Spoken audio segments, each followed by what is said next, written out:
To go. All right. Well, hello, everybody. Welcome to the April 21st special meeting of the Utilities Advisory Commission.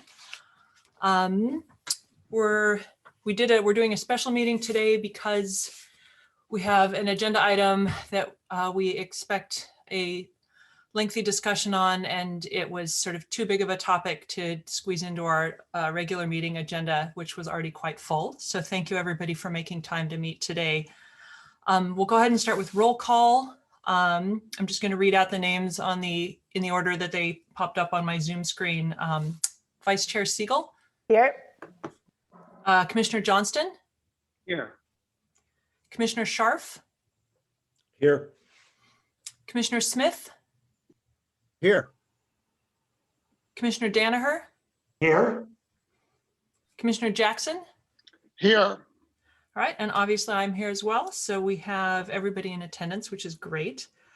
There's only one item on the agenda and there are no revisions. We're going to be talking about fiber today.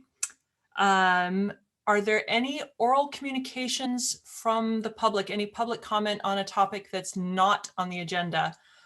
There'll be time for public comment on the agenda item right before we start discussing it officially. Chair Forcell, we do have one speaker hand raised.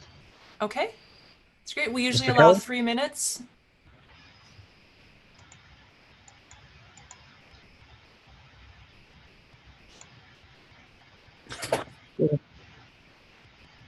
Go ahead, Mr. Kelly. Thank you very much. And thank you for your time. I'll be very brief. Chair Forcell, Vice Chair Siegel, Commissioners. I believe that there are inconsistencies between the City of Palo Alto's stated sustainability and housing goals on the one hand, and the actual policies followed by the city and the City of Palo Alto utilities regarding electric, gas, and water services. These inconsistencies include what I regard as discriminatory new service, hearing, metering, and connection policies that operate to penalize citizens in ADUs, JDUs, and associated dwellings, and that also, in my opinion, discourage the creation of more housing, especially more lower cost housing. In the last couple of days, I've written to you in a preliminary way concerning these matters, and I understand from city staff that those letters will be part of the materials that you will be receiving in connection with your May meeting. I do not know whether there are any committees or subgroups of the UAC that are specifically concerned with such matters, and I don't know whether there are any specific members of the City of Palo Alto utility staff to whom I should address my questions and concerns, but I will seek to identify such persons. And if there are any and they want to reach out to me, I would certainly welcome hearing from them. I will likely address you further on these matters at your May meeting, but on the eve of Earth Day, I thought it was particularly important to bring them to your attention. And I hope that as time goes on, that you will give them more consideration. Thank you very much for your time. I won't take up more of it. I'm sure you have a lot to talk about tonight. Thank you. Thank you very much for that. As you probably know, we can't respond right now, but thanks for writing in as well. So let's see, our next item of business is usually approval of the minutes, but I'm not sure that our minutes from the last meeting were included with this packet. Chair Forcell, at this point, the only thing that we're doing is the agenda item number 1.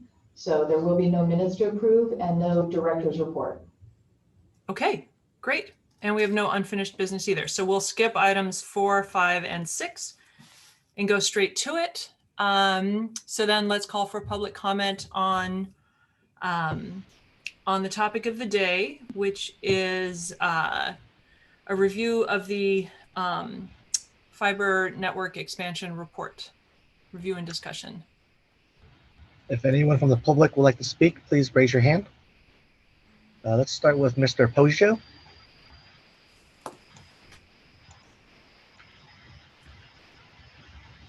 And Mr. Poggio, we usually allow 3 minutes for each member of the public. Thank you. I'm glad this topic has come before the UAC, and I'm glad we're addressing it. I think everybody knows the value of fiber to the premises for Palo Alto, so I won't spend a lot of time on that. If anyone had doubts in the past. I think the pandemic and the huge increase in working from home has brought home the value of fiber to the premises. So I really only have one brief point to make, and that is, as I was reading the Magellan information, they said they'll be doing a survey, and then sync with and beyond the broadband survey, the city will provide educational outreach and launch a community engagement platform. The order that you do that in, I believe, is critically important. I believe that fiber to the premises in Palo Alto has to be marketed, and people have to be fully informed about it before you take any survey. Otherwise, the results of the survey will be much less valuable. One might say useless. The marketing and information has to take place first, so people understand what they're being surveyed about. So I urge the UAC to make sure that full-blown marketing, educational outreach, community engagement, all those activities happen before any survey takes place. Otherwise, the survey results will not be very useful. Thank you for your time. Thank you very much. Are there any other members of the public? Yes, Wanting our to next speak? speaker is Mr. Dubois. Oh, Yeah, hi everybody. It's Tom Dubois speaking for myself, not as a council member. I just wanted to share two quick thoughts. First, it's really easy to say no and hard to say yes. We don't often look at the opportunity to create a new utility, and I'd ask you guys tonight to keep an open mind and really look for solutions. And the second thing is, let's see if we can be creative about construction. The construction costs are a key driver, and this network becomes much more achievable if we can use lower cost construction techniques. So thank you, and I look forward to listening to your discussion tonight.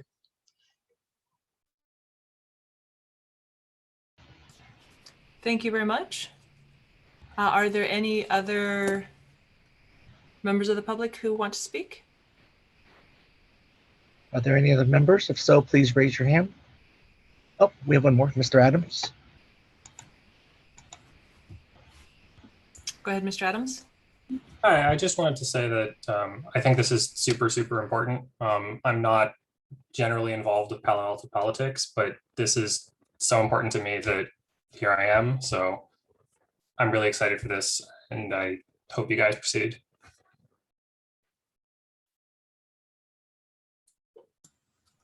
All right, thank you and welcome. Are there any Last call. other? Go ahead. I was to say, last call for public comment. I think the floor is yours. All right. Director Batchelor, why don't I hand over to you? I assume that staff and some representatives from Magellan have some remarks and a presentation to start us off. Sure. Good evening, Chair Fussell, Commissioners, Councilmember Fussell, or Philsef, sorry. So I do have one update that I would like to talk about tonight. So I don't want to really break this flow since we're moving forward on this, but I would like to, before the evening is over, to talk a little bit about the recent 3 large outages that we had. And I think it's important that I talk a little bit about that to all of you. So I think what I'll do is I'll wait towards the end of this meeting at this period of time, and we'll just move into the agenda item. And so tonight we have with us John Honker from Magellan that we've been working closely with to put this presentation together. Also too is that I wanted to thank the subcommittee commissioners, Lauren Smith, Lauren Siegel, and Don Jackson for all their work that they worked with us and with Magellan to put this presentation together. So I truly appreciate all the work that you did with this. So with that, I'm going to turn it over to John that can introduce his team, and then we'll roll through the presentation. Feel free to ask questions during the presentation, and then we'll have a Q&A time afterwards. So with that, I'll turn it over to John. Great. Thanks, Dean Batchelor. And thank you, commissioners and Chair Purcell, for the opportunity to present the sort of the next phase of the fiber expansion plan to the UAC. A lot of work has gone into this over the past 6 months, 7 months since we met with you last August. A lot has happened since then too. So we appreciate the guidance and the efforts that you've all made to help keep us aligned as we help develop the best solutions for the city of Palo Alto's fiber expansion, both on the fiber backbone side, which we'll talk first about, and secondly, on the fiber to the home side, which we'll discuss in the second item.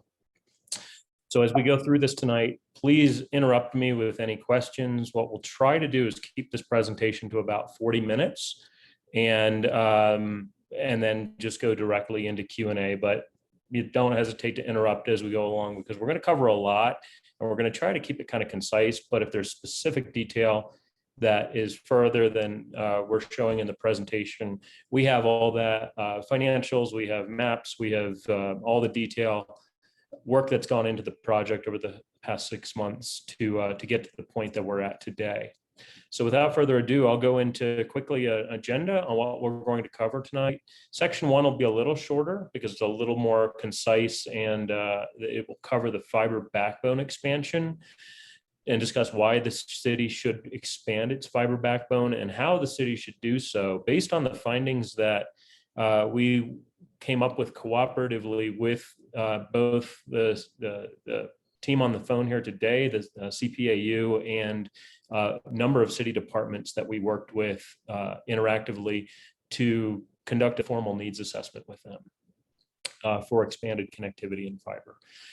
So we'll cover that first, followed by the fiber to the home expansion, looking at the opportunities that exist for the city, and then what it really takes to provide fiber to the home in Palo Alto. And finally, we'll talk about the recommendations and next steps, which were really proceedings to this presentation to move into detailed engineering, community engagement, partnership investigation, and then also exploring additional funding options, a number of which we're going to show you today, but there are a number of additional funding options that could, let's say, complement what Palo Alto would be looking at funding directly.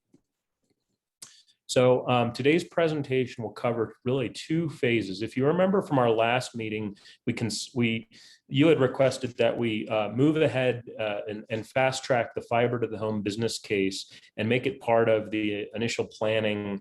And we were able to do that and meet the deadlines to get that completed by, of course, tonight's meeting. And we'll cover really that business case for fiber to the home and fiber backbone. As we look at our next steps beyond that, then, and based on your guidance, we would move into detailed engineering design. As we mentioned before, the community engagement and understanding community needs for different services, speeds, pricing, affordability, what drives citizens and businesses to buy broadband, and what they're looking for from the city of Palo Alto. And we'll also then move into the detailed backbone design to expand the city's existing backbone to accommodate your existing needs and your future needs. So we'll talk first about the fiber backbone expansion. So why should the city expand its fiber backbone? When we look at fiber, we see so many opportunities and use cases for expanding the backbone in Palo Alto across all of your civic functions, right? Looking at your existing utilities, electric, gas, wastewater, storm, and even the fiber business, that all those utilities have an additional need for fiber connectivity in the city. And the existing network is somewhat at capacity, right? As we worked with your different departments and we worked with the fiber department inside CPAU, we realized, we discussed some of the limitations on the existing network, and those limitations translate into, unmet needs for the things on the functions on the list here. So energy management, public safety, traffic management, smart parking, electrification, economic development, everything that basically a city does has a use case for fiber. And as we walked through the use cases with the departments, we found that there were opportunities across the board to that they could utilize if they had fiber connectivity.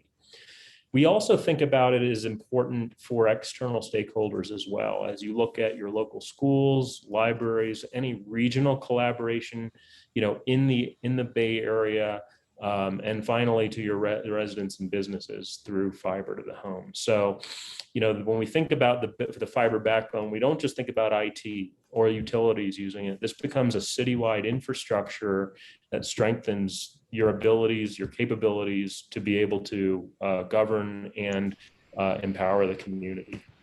Mr. Honker? Sorry, John. Sorry, you invited questions as we went along. Is it all right if I ask a question on that last slide? Absolutely.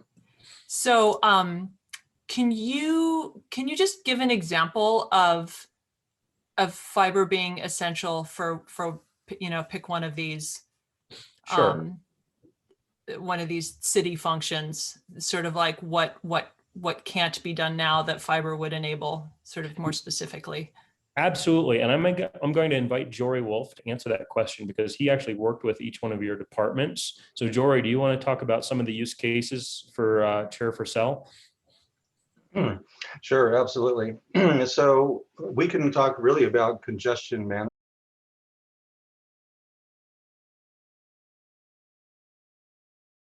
along the lines of traffic management, smart parking, technologies that would not be supported without fiber optics. And those technologies include high bandwidth cameras, wireless technologies to support both traffic signalization and synchronization, as well as bicyclists, sharrows, and other bike lane technologies to improve traffic flow for new alternative methods of transportation.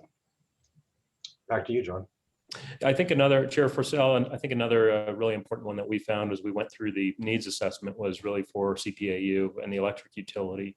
Looking at the existing fiber and expanding the existing fiber really provides higher levels of reliability to the electric grid. And that's really important as we start looking at, not just supporting, the uptime of power to homes and businesses, but also being able to manage resources in the field more easily and have the redundancy necessary. So if there is a fiber hit, if there's a failure that disconnects substations, immediately we have millisecond redundancy to make sure that those substations can always communicate with one another. And Director Batchelor's team has the information they need to be able to both troubleshoot the issues and be able to proactively mitigate them. Thanks for those examples. Sure, you're welcome. So putting it in context, we like to look back at the original fiber backbone that was built back in 1996 and originally used to connect city facilities. So that backbone is 25 years old now and is still, doing amazing things for the city. And, when we think about what the fiber backbone's original purposes were for and what it was actually used for, it's really shocking to realize how much value was derived out of the investments that the city made in the original fiber. Today that network generates $4 million in gross revenues and has yielded a $30 million fiber reserve for the city. That's in dollars, in cash, that's been growing, over those years. We're connecting city facilities. We connected the substations. The water facilities are connected. Traffic signals are connected. Palo Alto US schools are connected. Business parks are connected, and over 220 business customers have access to dark fiber where they otherwise wouldn't, or they would, but they may be paying significantly higher prices. So we look at that fiber, what it originally was intended for, and we look at what it was able to do for the city. I mean, it's a it definitely paid it for itself and then some. The value that it's generated is huge in terms of not only the financial, the revenues generated, but in also the capabilities that it allowed the city to manage across all these different departments. So, you know, today, as we went through the analysis of the existing network, we did find, and this is true, there's, you know, there are now limitations, right? That network is jammed full of customers and applications. Now the goal is for you is really to take that network and expand it for the future and for the next 25 years. The foundation of that would be really a new fiber backbone, expanding access across the city. And, you know, we've identified some very high level opportunities for this, you know, through the needs assessment, but, you know, this is just probably a small smattering of what the fiber would be able to do for Palo Alto. So when we look at utility modernization, you know, supporting the AMI project, which is, you know, starting now, managing the field resources that are electric field resources, and also supporting reliability and resiliency for electric service.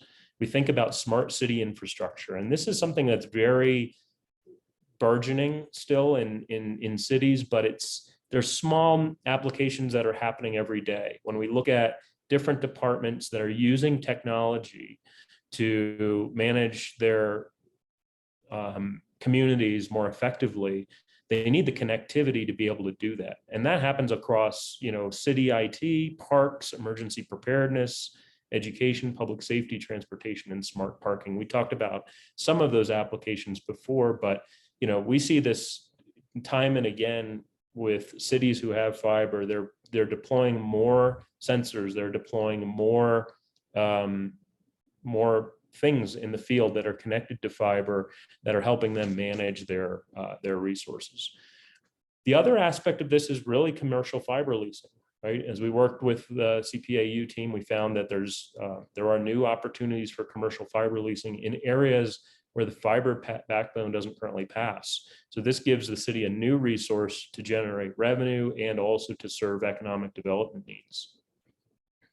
And finally, fiber to the home, right? When we look at the fiber backbone, think of this as not this isn't a fiber to the home network, but it's an enabler for the fiber to the home network. So it becomes a foundation that you utilize to now reduce the cost of fiber to the home and also improve the way that you can deploy more and deploy more flexibly rather than, you know, deploying all at once. This gives you the opportunity to deploy fiber to the home in a way that best meets the needs of the communities and also in an incremental fashion. So like I mentioned, the new fiber backbone is really an enabler and it's a prerequisite for fiber to the home broadband, right?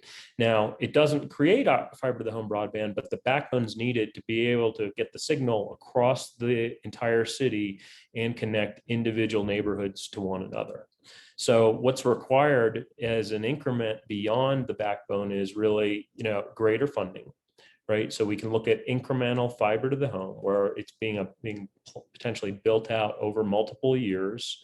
And we'll show you a model that allows the city to do that with, you know, minimal bonding to citywide FTTH in a more rapid deployment and, you know, which can happen over a shorter period. So think about, you know, depending on how much money you allocate and how quickly you allocate the money, that will determine how much the network can, how quickly the network can be deployed and to how many residents.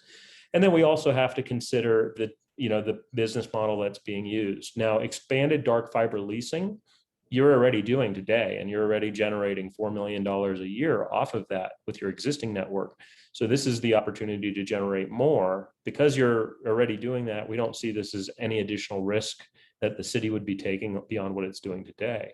But as we move into the, fiber to the home, we see obviously a business model decision, whether it's a partnership with an ISP who's going to assume all the retail functions of providing broadband.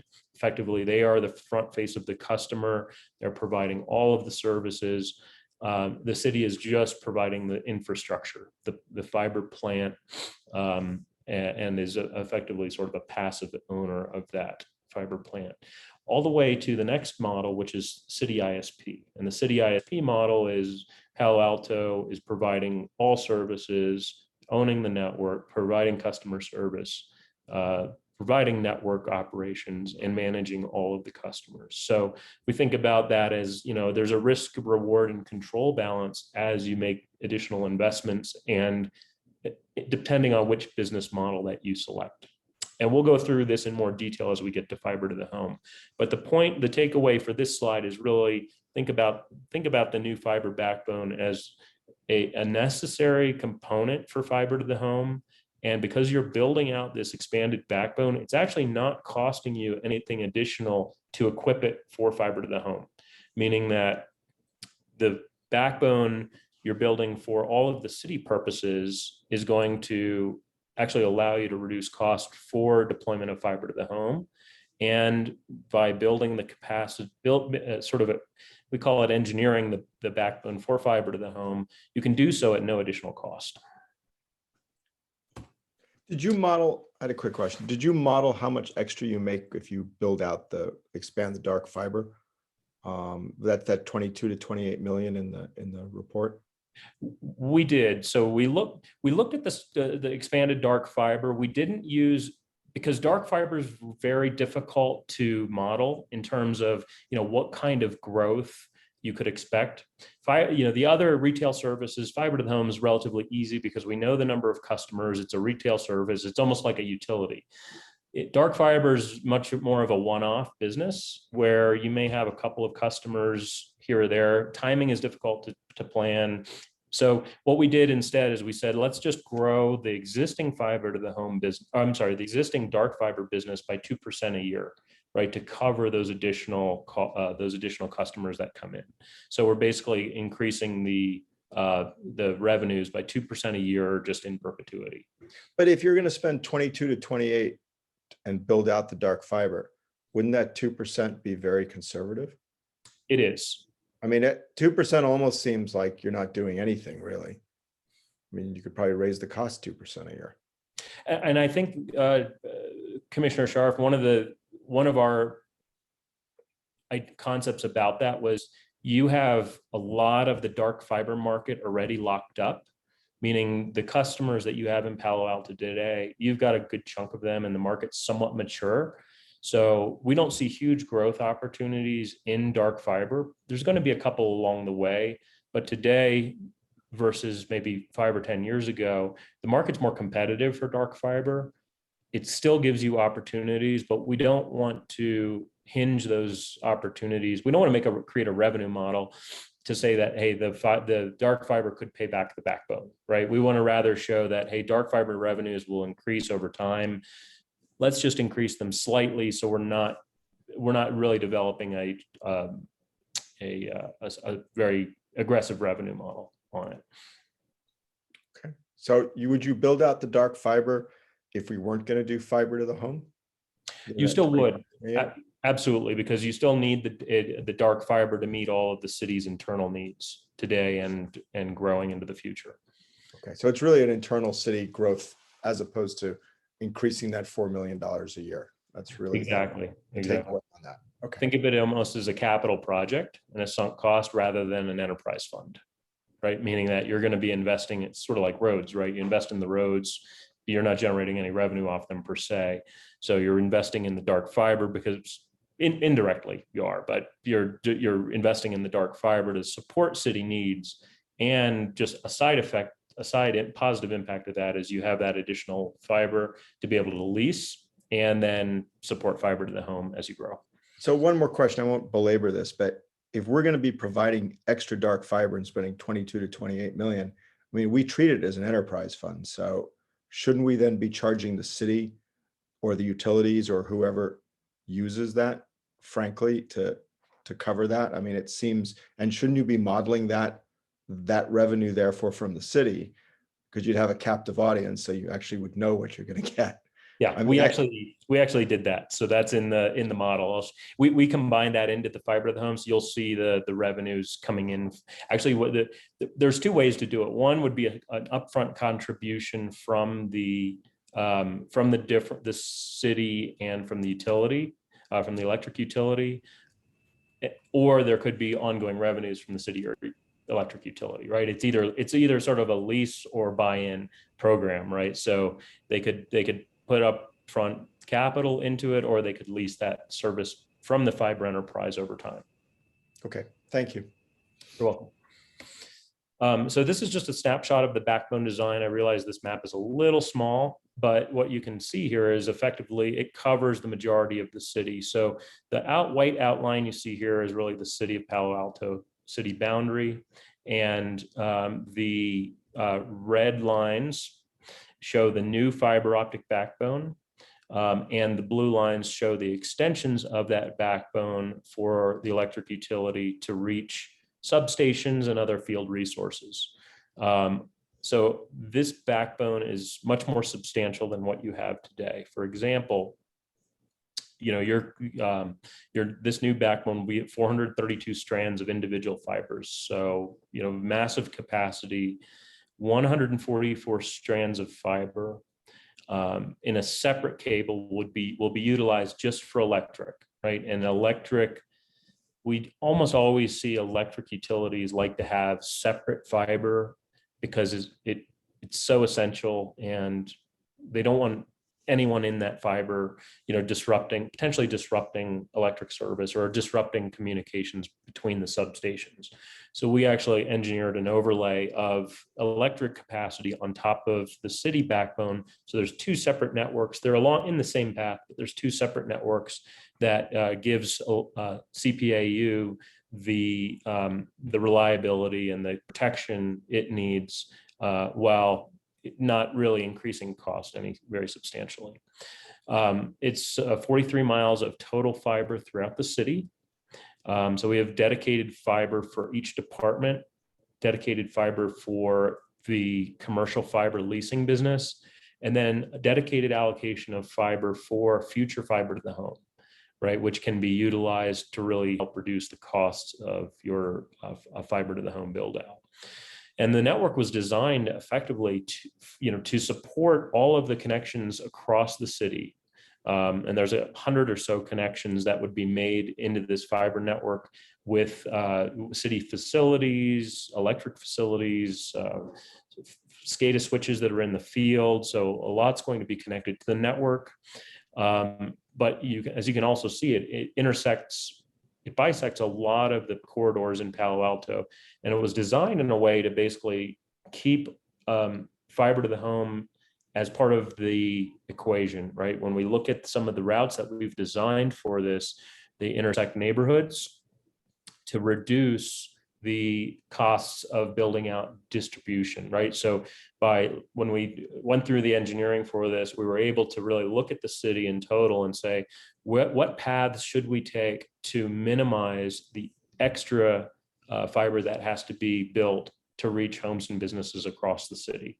So the network's really been optimized for fiber to the home to keep those costs down without any really additional cost in terms of routing, because we still use our least cost routing algorithms, which allow us to, value engineer the network, but still make it support fiber to the home in the long term. So it goes, Don, but may I ask, when you're looking at the dark fiber expansion, are we looking at primarily an aerial distribution, or is this all subterranean distribution? it's a combination of both. And so there's a combination of aerial and underground. Underground is challenging in Palo Alto. It's more expensive than aerial, but in some places you frankly don't have poles. So it would be the only choice for new fiber. The aerial is going to be easier and it'll be lower cost. But it's a combination of both. Thank you. Sure. Another question. Do you have a map of our existing fiber backbone? How does it compare to this?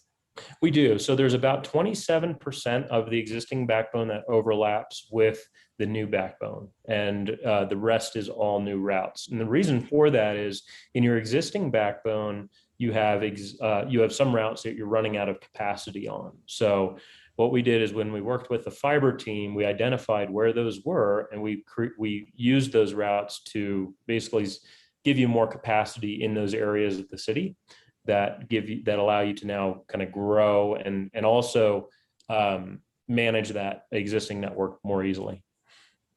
So how many miles are there on the existing fiber backbone? Let me ask Cole that. Cole, how much? Do you remember how many miles we have on the existing fiber? I don't It's just- offhand. I think it's roughly around 45 or 47 miles currently.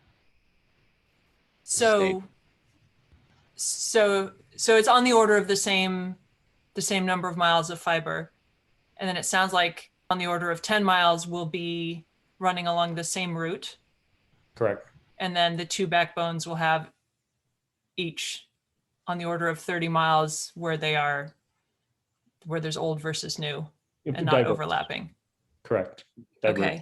And I think you answered my other question. I was going to ask, and how many miles of this backbone are sort of extra to prepare for fiber to the home versus essential for city services? Well, is it really zero? So, Okay. so there's no additional fiber. Think about it, we're not making any additional investments for fiber to the home in the new backbone, right? It was all in just the choice between two equal low cost routes. You picked one that would better set the city up for fiber to the home. That was the goal. Okay. Thanks.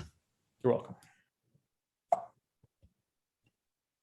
Okay, so and this is just a summary of the construction cost for the backbone.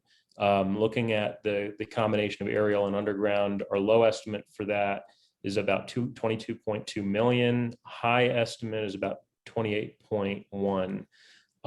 Those costs include all of the capital for construction, for everything effectively except pole loading and replacement fees that are not included. But we did include a 20% contingency in the construction costs, which we feel is going to be supported by the costs that come in for pole loading and any pole replacement.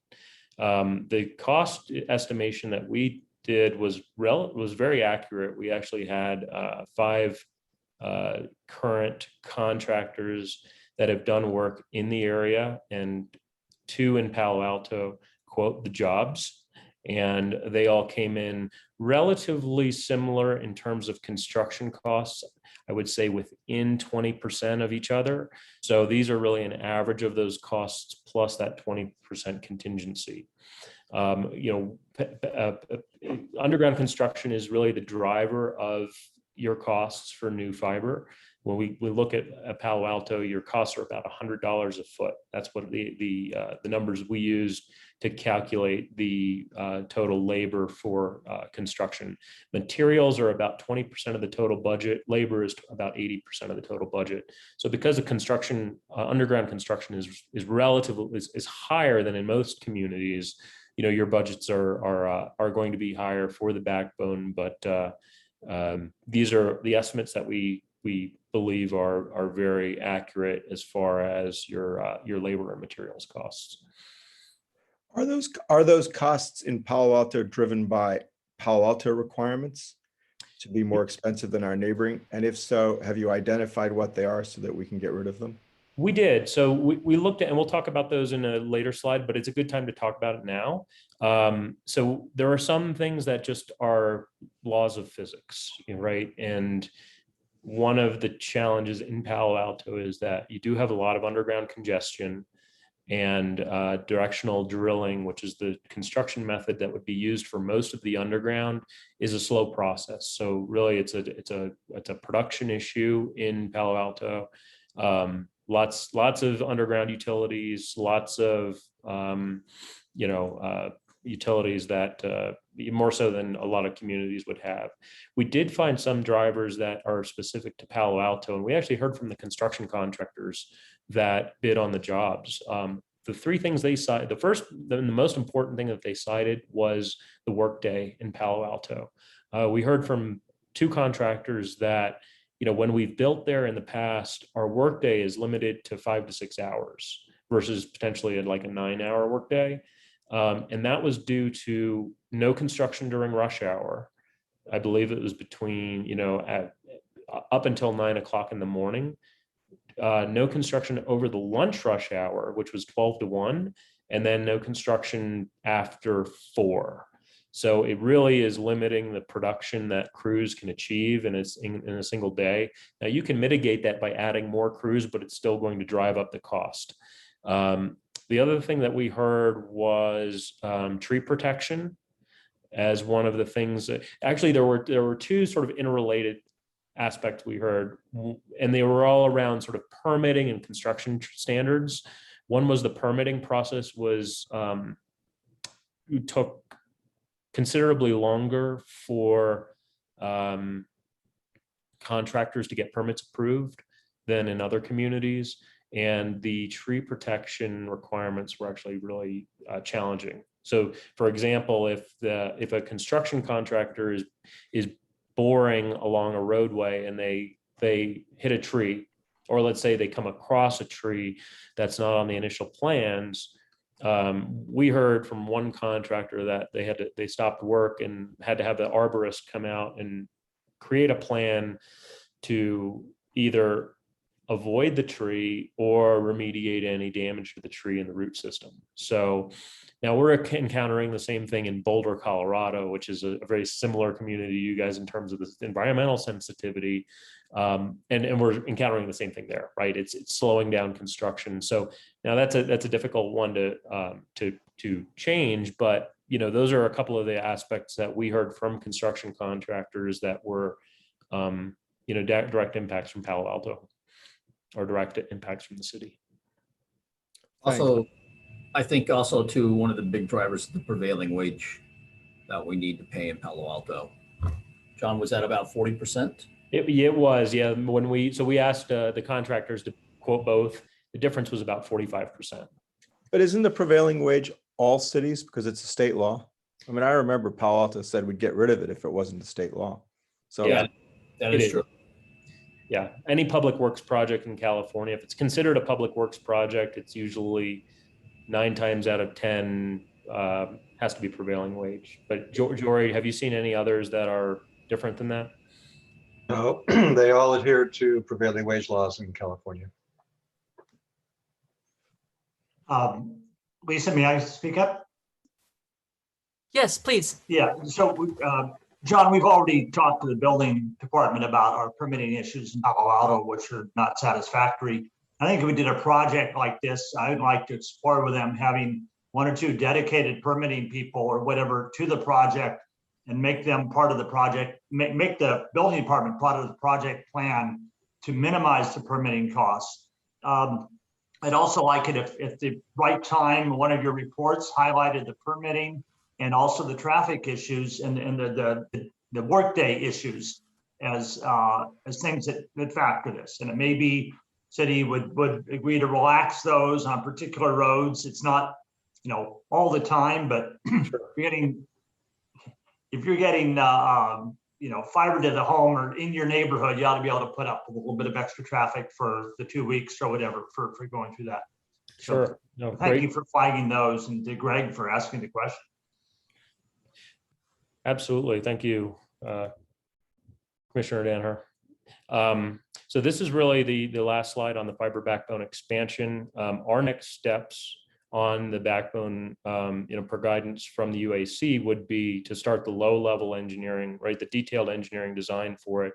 And I think Commissioner Danaher, that actually creates a very strong opportunity to look at the permitting, because as we get into that detailed engineering, we'll actually be working with your permitting department, understanding how permitting is happening today, and can help advise on some strategies that may really fast track permitting. I mean, what we've been able to do in Boulder is a very similar community to Palo Alto, plus it's got, it's sitting on a granite base. So, construction is really challenging in Boulder, but we've been able to get the city to basically phase permitting. So instead of having sort of street by street permits, we've been able to phase 10 miles at a time, and that's been satisfactory. So we would envision the same kind of thing in Palo Alto to kind of fast track that permitting process. But I agree with you. It's really important to have dedicated resources, because as we start talking about this project and fiber to the home,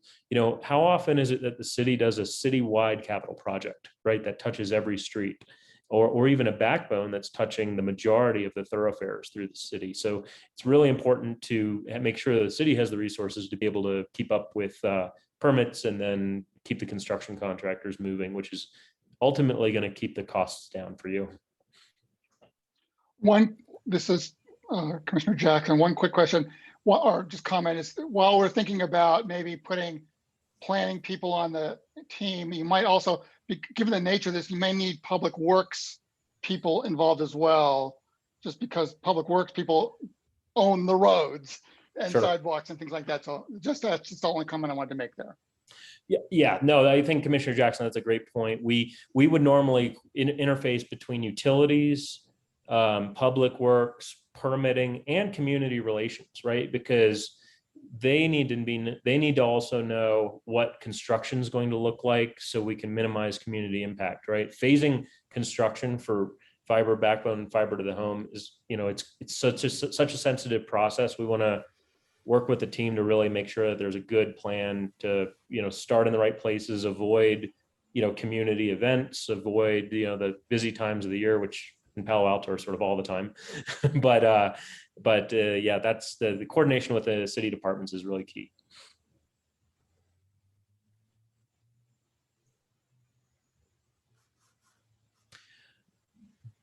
Before we move on to fiber to the home, are there any further questions you might have on the backbone?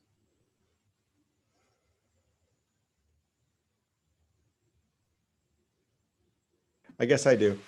So I didn't really see any cons to doing this. And I guess your recommendation is the city moves forward with this. We would recommend, I think it's, when we went through this process and we looked at what you have today and what you're going to need in the future, again, you've got to have the infrastructure to be able to support it. So our recommendation was, to build the backbone. And it's relatively inexpensive. I mean, I have a question, which is to play devil's advocate for a moment.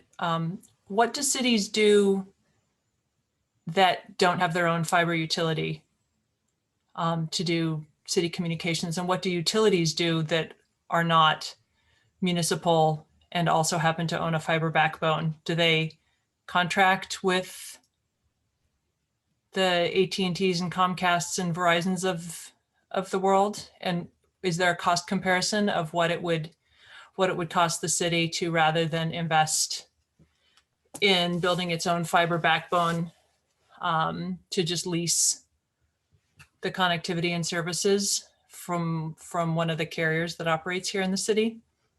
So that's an option. I think what's challenging with that option is when you lease the network, it doesn't give you any flexibility on what you can do with the network. Meaning that if you potentially lease it from one of the telcos that are in market right now, you would basically get a network that connects points on a map, right? Connects city facilities, connects substations. And there's a couple of challenges with that. One is it doesn't give you the ability to connect anything that you want to connect, meaning that fiber has only specific points to connect in the city. And if you want to add something, well, then they're going to build that fiber to that point and they're going to charge you for it, right? So everything additional that you want to connect is an incremental cost that's going to grow over time and very substantially compared to if you're building it yourself. Two, it doesn't give you the security that you would have for electric or for the city departments to run across. So, you're talking about potentially putting your fiber backbone for electric in a carrier's hands, and it doesn't give you the same level of security, which is a challenge. And I think third is it's definitely going to eliminate your opportunities to do fiber to the home. Because it doesn't give you, the carriers would that fiber doesn't give you the flexibility to be able to open it up and be able to build off of it into neighborhoods. So you only are able to get connectivity from one point to another.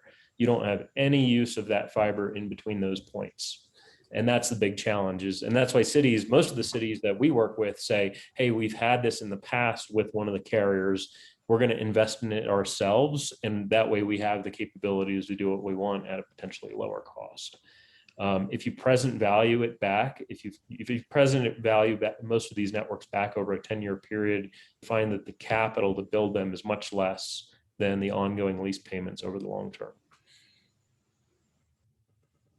Got it. Okay. I was about to say, you gave many reasons why having your own backbone is better, but didn't answer the part of the question about whether there's a cost comparison. But it sounds like the last part there where you're talking about the present value is your instinct is, or your experience is that when it's modeled out,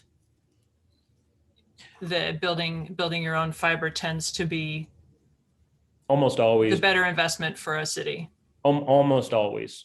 I mean, Jory, do you want to add anything to that? I mean, you've just from some of the California networks. Broadband is it's enabling cities to implement government innovation where they would not be able to afford to do that should they lease those assets from third-party providers. But in giving them control over those assets, the deployment of government innovation happens very rapidly. The cities that we see have broadband networks are able to address community issues, deploying technologies and IP-enabled devices to solve community problems very quickly. Not so the case with those communities that are depending upon assets from the industry. Got it. Yeah, I think just a good example of that. So in Portsmouth, Virginia, we're just finishing a build of the city's fiber backbone. This is in sort of the Hampton Roads region near Chesapeake. And, the build is 80% complete.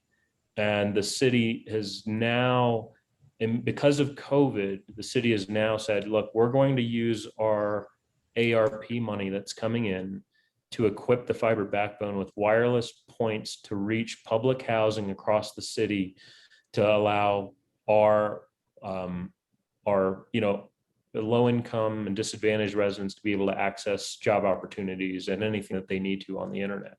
They were able to do that within 4 months by just purchasing the wireless equipment, setting up connectivity at each one of the sites and connecting it to their fiber.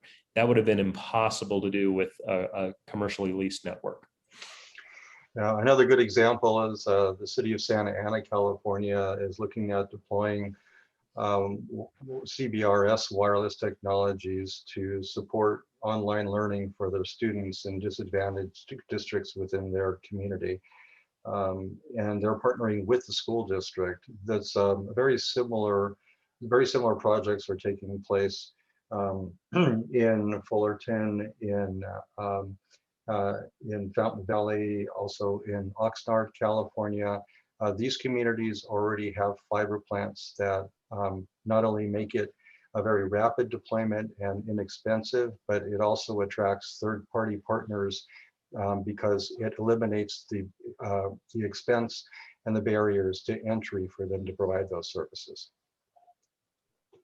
Thanks. We can go ahead and move on. Wait, can we do one thing before we move on? Oh, sorry. Yeah, I just meant we can consider my question answered. Oh, okay. So in the staff report, there were a bunch of things about construction costs of building the dark fiber backbone. And one of it, I was a little confused. It said the cost could depend on whether or not it's a 2-inch versus 4-inch. I was unclear about why you use 2-inch and why you use 4-inch. I didn't. Maybe I missed it, but I didn't recall you talking about that. Yeah, so let me explain that, Commissioner Scharf. So really, there's think about the networks as equivalent. There's really still a final decision that has to be made whether the fiber would be installed inside a 2-inch pipe, which is a underground duct, a 2-inch duct, or a 4-inch duct.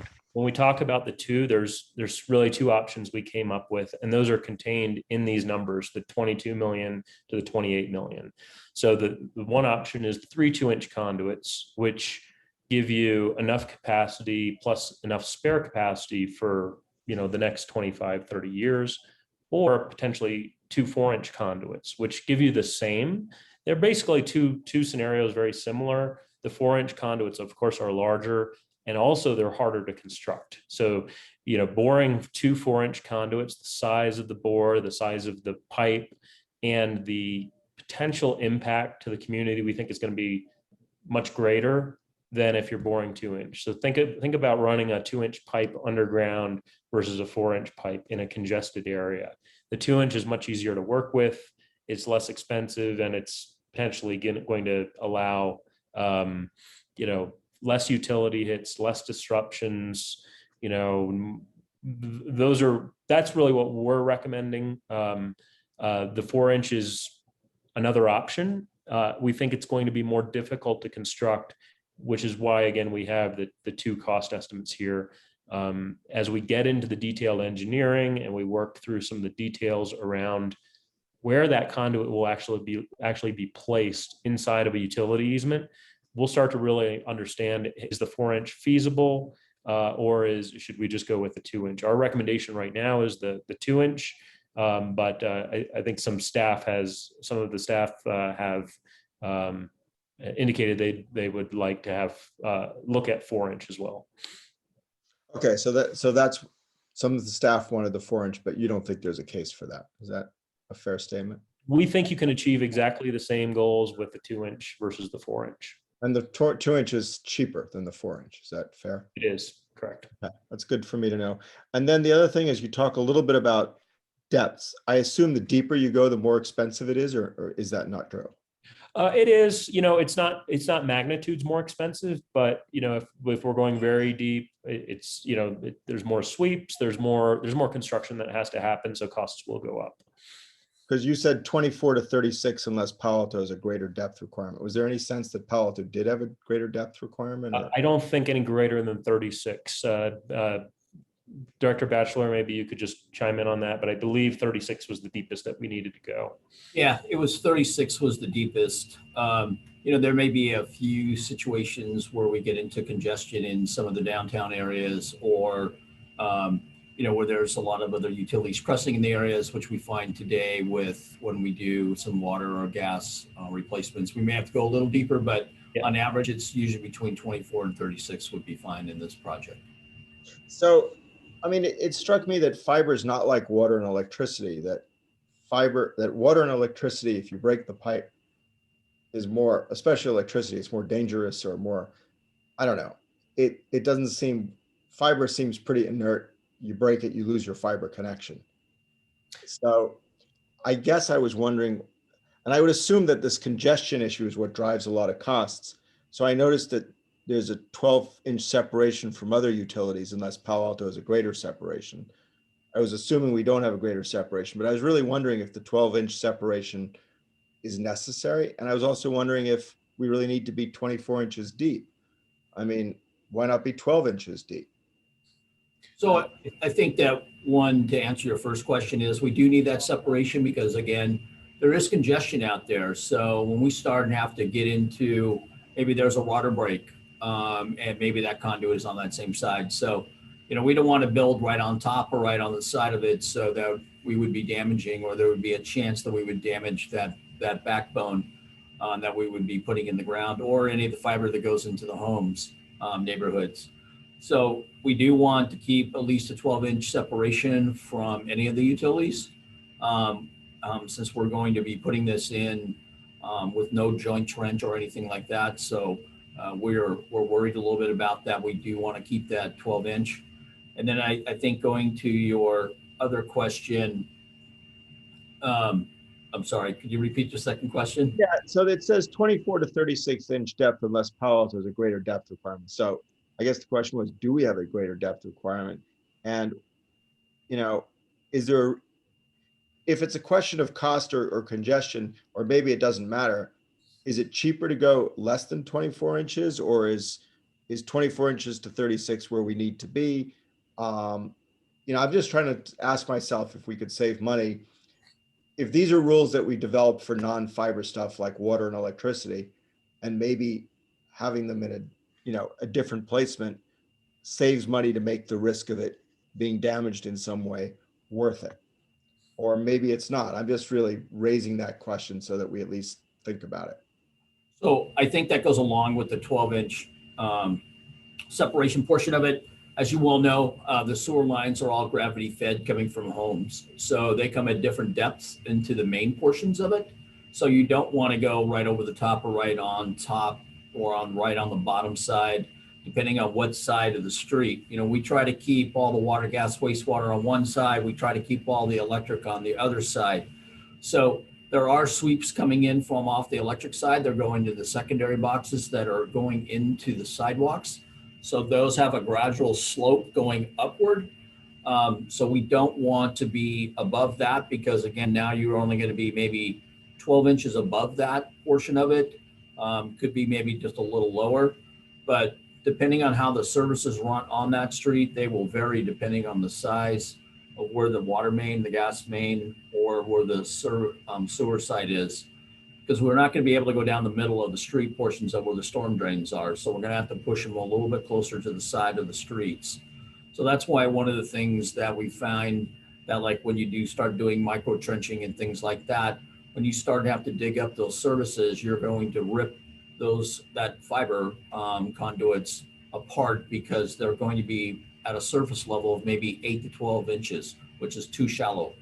So we're looking for trying to stay somewhere in that middle, and that it doesn't have any kind of influx with one of the other services that we have already in the streets. Okay, no, that was very helpful. And then the last question was about the aerial versus the underground. I noticed we said we're going to do about 65% underground and 35% aerial construction. And I guess that confused me because it seemed to me that most of Palo Alto has poles, and you could do aerial if you wanted to, if it was cheaper.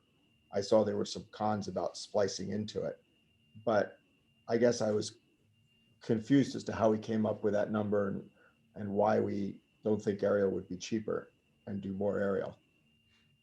Well, I think that as John was mentioning at the very front of this, when we looked at the backbone, we were trying to look at for the future setup of going fiber to the home. As he mentioned, our existing backbone that we have today is in the main thoroughfare. It really doesn't go into the neighborhoods. So we can take advantage of building this new backbone and take advantage of going deeper into the neighborhoods. So we have about 6,500 aerial poles throughout the system. And I believe that this backbone will touch about 3,000 poles, 2,500 poles, somewhere around there. And so the idea was, that we wouldn't have to go so much further with building this backbone because it's carrying some of the future for fiber to the home. Okay. All right, thanks. I think I saw Vice Chair Siegel has a question. Yeah, I just wanted to follow up on the 4-inch, 2-inch question. If Magellan is recommending 2-inch, but you said staff was concerned and was thinking about 4-inch, what is that concern? And are we, is there anything that we would be giving up in the future or having to possibly dig in the future if we went with the 2-inch? Sure, I can answer that, Commissioner Siegel. What we heard from staff was that they wanted to have enough space in the 4-inch to be able to kind of backfeed fiber, so be able to kind of refeed fiber into the same conduit for different purposes. But when we look at that, usually you are only doing that in sort of a legacy network, right, where you have to do that. In the new backbone, everything is effectively pre-configured, so you're really not going to be having to backfeed fiber in the same conduit. And if you even needed to, you have the 2 additional spare 2-inch conduits, which you can use to accomplish the same feat. We don't like the idea of backfeeding fiber in conduit unless you absolutely have to do it. And we've all done it. We've worked on many city networks where they have to do it because that's just what they have to work with. But when you're designing a new network, you want to try to eliminate that. You want to design the network for all the capacity that is needed, now and into the future. So you're not sort of reusing the same conduit twice for the same purpose. Okay, so possibly the 10 miles that are already in existence that are overlapping might have that need versus the new. Is that what you're saying? Well, no, the existing network yeah, I think we're saying the same thing. So basically where that overlap is happening, some of the existing Palo Alto network is basically congested, right? Meaning that you're running out of capacity. And that's where that sort of backfeeding has to happen. So the new network is going to basically take any of that and eliminate it going forward, right? Meaning you're not going to have to sort of duct tape the network together to make it work. You'll have the capacity that you need to sort of deploy the right way. And the old way wasn't the wrong way. It's just what you guys had. It was the fiber network that was built, and it's done a number of things over the last 25 years, and you've just had to work with what you had. But now, when you're looking at network design, the goal is to equip the network with enough capacity so all the routes are, all the fiber is utilized and is utilized sort of in the same way, and you don't have to sort of rig the network to be able to accomplish what you need. Okay, got it. And then the only other question was, while we're digging, if there's any other work laying any other pipes, purple pipes, whatever it might be, so that those are laid for the future. So we're, really living to our dig once policies, or even, looking forward to not having to dig in the future.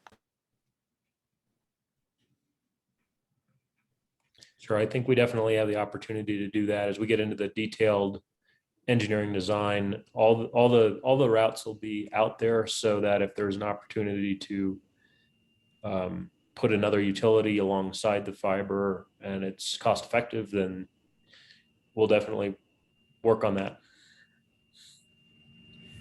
John, if I have a couple of questions follow up on this distribution. Will a 432 strand fit within a 2-inch comfortably? Yeah, very, very comfortably. More than one or only one? You could get two in a 2-inch cable, a 2-inch pipe if you needed to. Okay. Second question. When we had talked about this distribution, we had looked at the possibility, or I believe we looked at the possibility, we certainly asked the question about using abandoned pipe. Abandoned gas pipe. Is that something that happens in detailed engineering, or is that something that is only related to fiber to the home, or is that something that would be considered for the initial dark fiber expansion? Yeah, thanks, Commissioner Smith. So what we did is we looked at those really important opportunities to use it wherever you had a crossing that's expensive to get under, like the highway, the railroads. We use the abandoned gas, and we're going to use that pipe to avoid a lot of cost.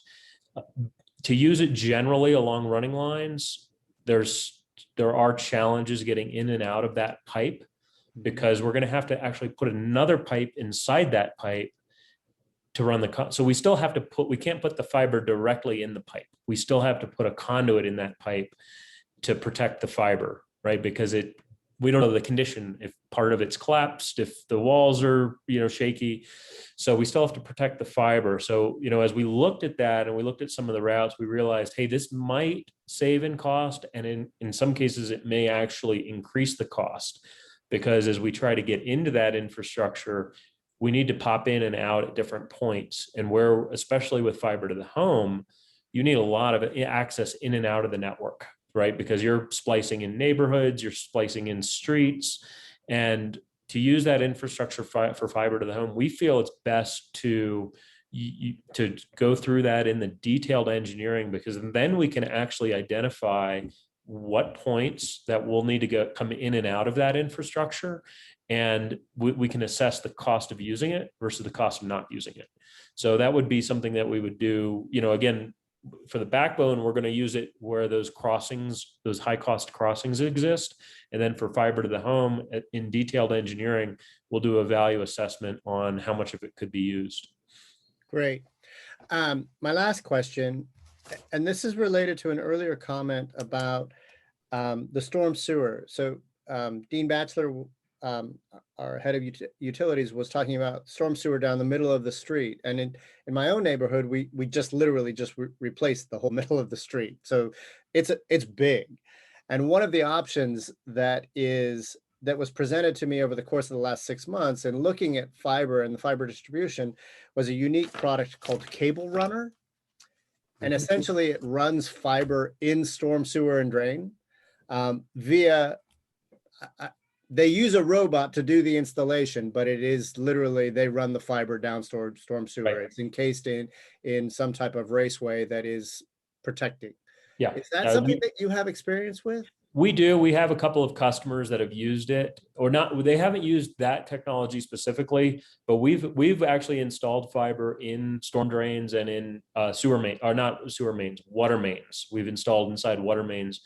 But again, it's where you have really long runs. So if you need to get from one side of the city to the other side of the city in a 60-inch water main, it makes a lot of sense. But if you have to come in and out of that water main, the integrity of the main's at risk, and every time there's an issue, you have to dig up and you have to dig around that main. That main may be 6 feet down. So if there's an issue, your costs for maintaining that fiber may be considerably higher than if you're just building it new.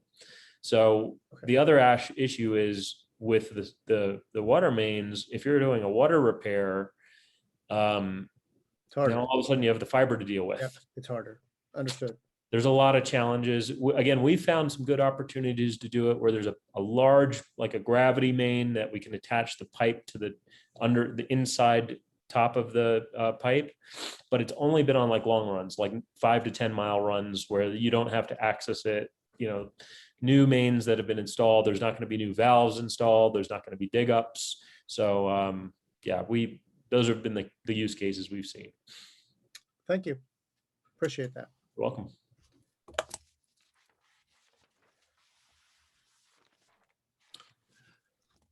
If there aren't any further questions, we can move to fiber to the home. I'm not seeing any hands up. Why don't you go ahead? Great. Okay. So this, when we start thinking about fiber to the home, and you guys have had a lot of experience with this in the past, and you've analyzed it, looked at it. So I wanted to just kind of level set on, what the problem is and why cities really consider it. We think about the digital equity issue in places like Palo Alto. Do residents and businesses have equal access to high-speed internet? As we did our initial review of the market, we found that you do have AT&T providing fiber in some areas, but in some areas you can only get 25 megabit from AT&T. In other areas, we found cable service up to a gig. In some areas, we found cable service up to 300 meg. So one of the key issues is really understanding the equitable access for residents and businesses across the city, and also the speeds people receive are really up to. So your mileage may vary based on where you live in the city and how far you are away from the provider's node. So these are two issues that we see, and as we move into this survey work in the next phase, those issues will be teased out to a much greater degree through the survey questions to be able to understand what people actually have and what kind of speeds they're actually receiving compared with what they're actually buying. So the survey work that we would propose to do would measure, what they pay for today versus what they actually get. And we'll be able to, in real time, speed test those customers' homes and be able to see how much bandwidth they're actually getting through those areas. So those are a couple of issues that we see. And then also do residents and businesses have choice in Palo Alto? And in some cases, more than one option exists for high-speed internet. In other cases, only a single provider exists. Finally, our price is affordable given the existing monopoly / duopoly market that we see in Palo Alto, right? The cable company and the telephone company really control the market. And they do in most cities, right? In most cities, you have 2 options, and some places you only have 1. But the greatest law of economics is that when consumers have alternatives, providers have to compete on price. And I think what we see in Palo Alto, in some areas of the community, there is no price competition because there is no competition. So you may have one high-speed service that's providing 300 megabits. The alternative is a 25 meg DSL service. That 300 meg cable service doesn't have to compete on price. So these are just really, this is more of a framing slide for as we start to talk about fiber to the home and some of those key issues that, again, we think are really going to be teased out well in the survey coming up here in the next couple of months. So wait, is that actually true? I mean, you guys looked at it. I mean, I thought we basically had AT&T and Comcast throughout the entire city, but I could be wrong. And then some other people have something else I've noticed. There's at least 1 or 2 other providers that people have once in a while. Did you actually do the research and look at that? Because it doesn't seem true. We did, Commissioner Scharf. So when we looked at the different, the goal is, to understand, you do have AT&T and Comcast everywhere, but they don't have the same speeds everywhere. So when we look at AT&T, for example, they have fiber, to some portions of the city and provide gig service in those areas. But in other areas, we found only 25 meg, and in other areas, we only found 100 meg. So there's 3 different tiers of service depending on where you live in the city. The cable provider was more ubiquitous, meaning they advertise the same speeds across the city. The key on that will be to understand if consumers are actually receiving those speeds, or if they're getting, the question really becomes, have they upgraded that entire plant to support gig, or are there some areas of the cities that are not yet upgraded? And that's a big question. We see that in a lot of communities where they're advertising the full market, but there's less than gigabit service everywhere. Okay. Looks like Councilmember Philseth has a question as well. Yeah, thanks. Sorry to crash, but continuing on Commissioner Scharf's question, I saw in the staff report that AT&T says that they are able to provide up to 10,000 households in Palo Alto with fiber to the home if they want it, right? Is that true? That's so from the data that we found, that's what they are reporting publicly, is that they have fiber to up to 10,000 homes. Now that up to is there's a lot that goes into that, because in the FCC data, when we look at the census blocks where they report that service, they only have to serve 1 customer within that census block for it to be considered served with those kinds of speeds. So it really becomes a question of ground truthing the areas where they have service. And the best way to do that is really to reach out to the residents directly, right? Ask them what they have, what they're paying for, and then really speed test their local service so you understand what they're actually getting. Oh, and just by the way, I have Sonic, but I believe they work over the AT&T network, so I'm not sure they count as a third alternative. You're correct. We looked at them as well, and they do use the AT&T local loops for providing service. So it's the same baseline copper infrastructure that they're providing service over. To your point, I've been dropped twice in this meeting already by my supposed high-speed data connection.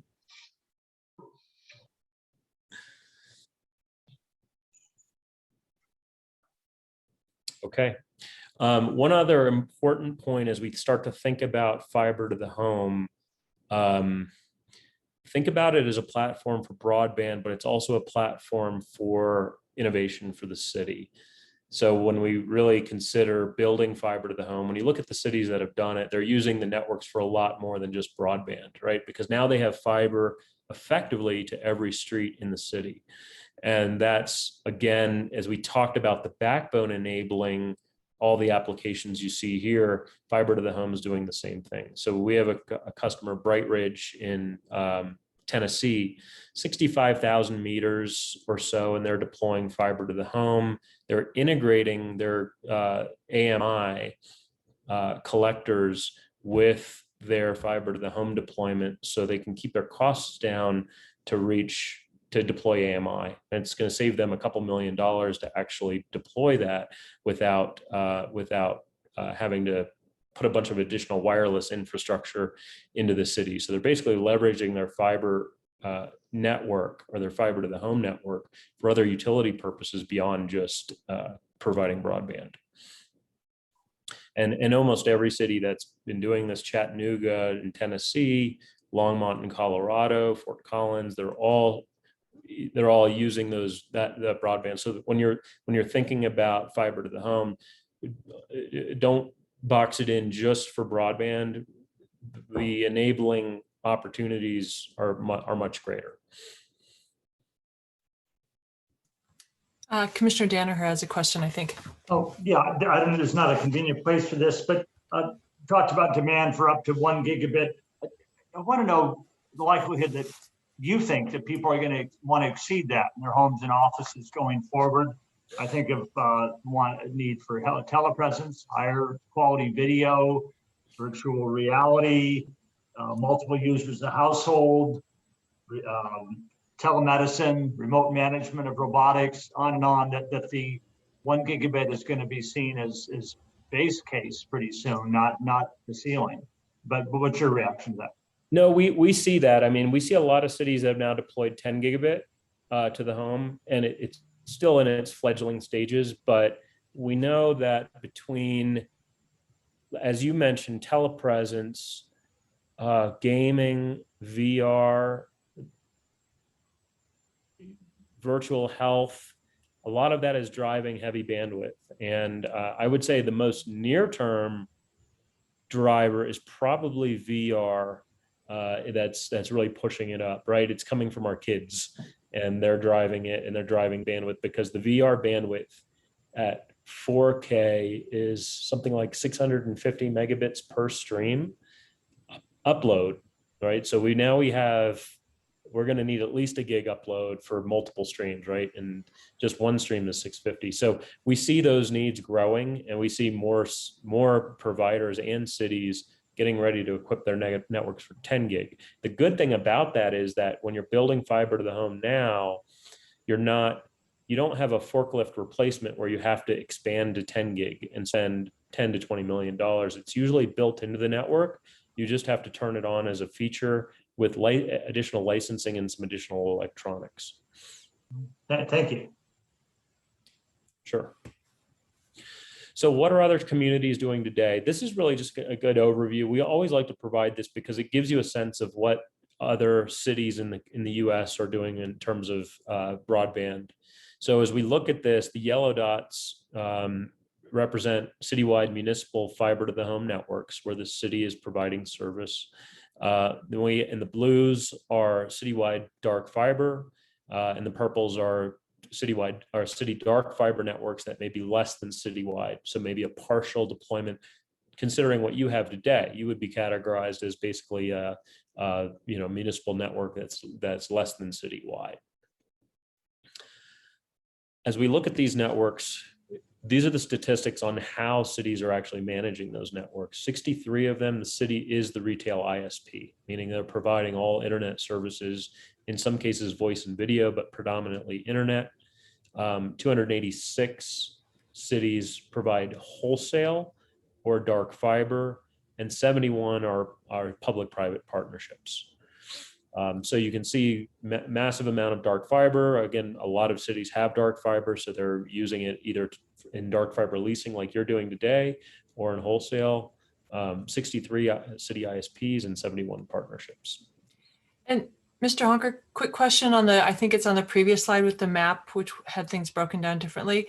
Of the yellow dots that provide municipal fiber to the home, how many of them are in the same position as Palo Alto in that they have other providers operating also in that city?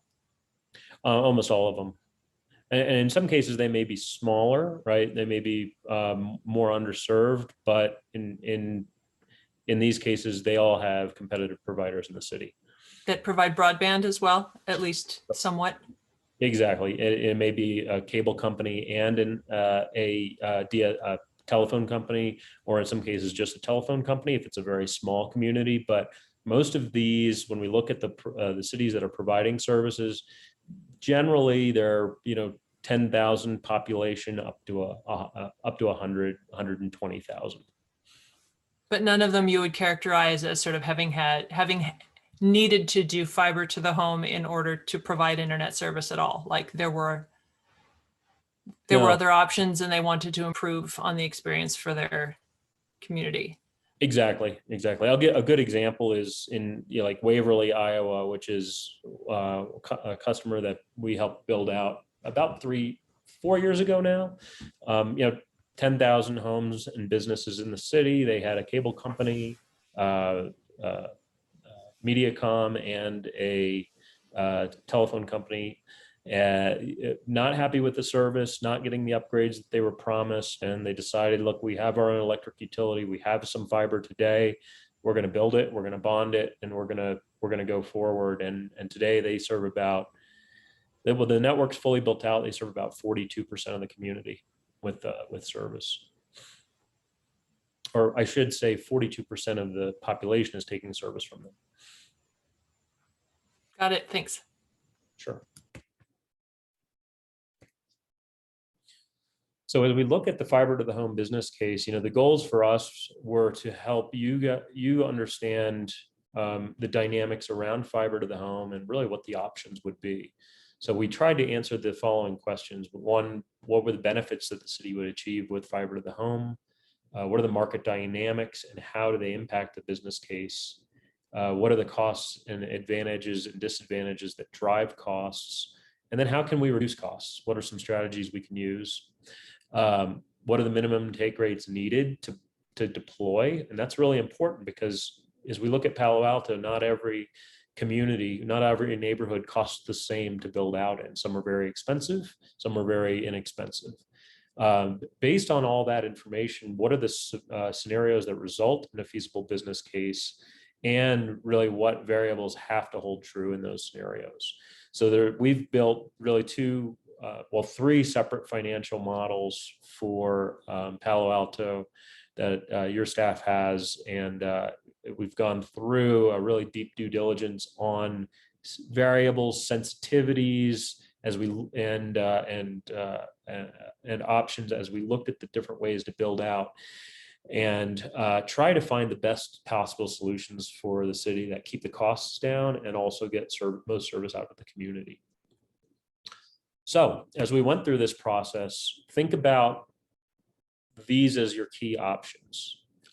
At the bottom, regardless of what business model you choose, you have the city fiber to the home network, meaning the physical fiber plant. And we think that in almost every case, you're going to have to potentially build that fiber to the home network to get improved service out to the community. Now, based on that fiber, we can pick one of two business models, the city being the ISP or the partner being the ISP. And each one of those has a different risk profile, different trade-offs in terms of control, and different costs associated with it, which we're going to review now. So the city ISP, again, the advantages of that are really the city has full control over the network, pricing, ownership, operations, the customer experience, and anything else related to broadband. The benefits and the advantages that the city has of that are, the city basically gets a network that's not only utilized for broadband, but for all the other applications that you're building the backbone for. You have a low cost of capital, and you can still contract services with key vendors to lower your costs or outsource certain functions of broadband if the city's not comfortable providing those internally. For example, technical support. Does the city want to provide technical support as part of its ISP service, or does it want to outsource that? we work through a number of different options to help you understand what those different insourcing and outsourcing models would be.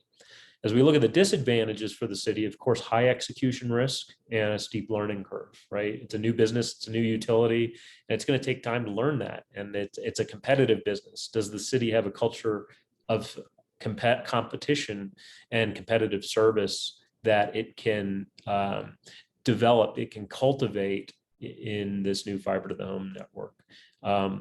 Your overheads also generate higher costs for you in terms of staffing. And we also identify the fact that there may be an impact to the debt rating depending on how you finance the network. So partner ISP, in contrast, the city doesn't have to provide internet service. It doesn't have any of those competitive forces. Although by bringing the partner in, you're basically relinquishing control. You're still spending a significant amount of capital, but you're relinquishing control of the network to the provider, and that provider better perform. Otherwise, the fees that the provider charges, or the fees that you charge the provider, may not get paid, right? Because at the end of the day, in the partner model, you're still on the hook for significant capital investment to build the physical fiber network. And you're going to be looking for lease fees back from the partner for use of that network, right? For wholesale use of the network. And that partner has to be capable of competing and growing this business in a competitive environment so that you effectively get those lease fees, right? So they're able to make payments to you, and you're able to make payments on your financing. So, when we think about these two business cases, it's important to put them in a perspective of risk, reward, and control. And those three factors are very different when we look at the two options. I think Commissioner Scharf has a question, and then Commissioner Danaher. Yeah, so I noticed on your slide of the country, I thought you had like 73 and 60 something. 73 did the partner ISP and 60 something did the city ISP. But it looked like you said that it's a relatively new model.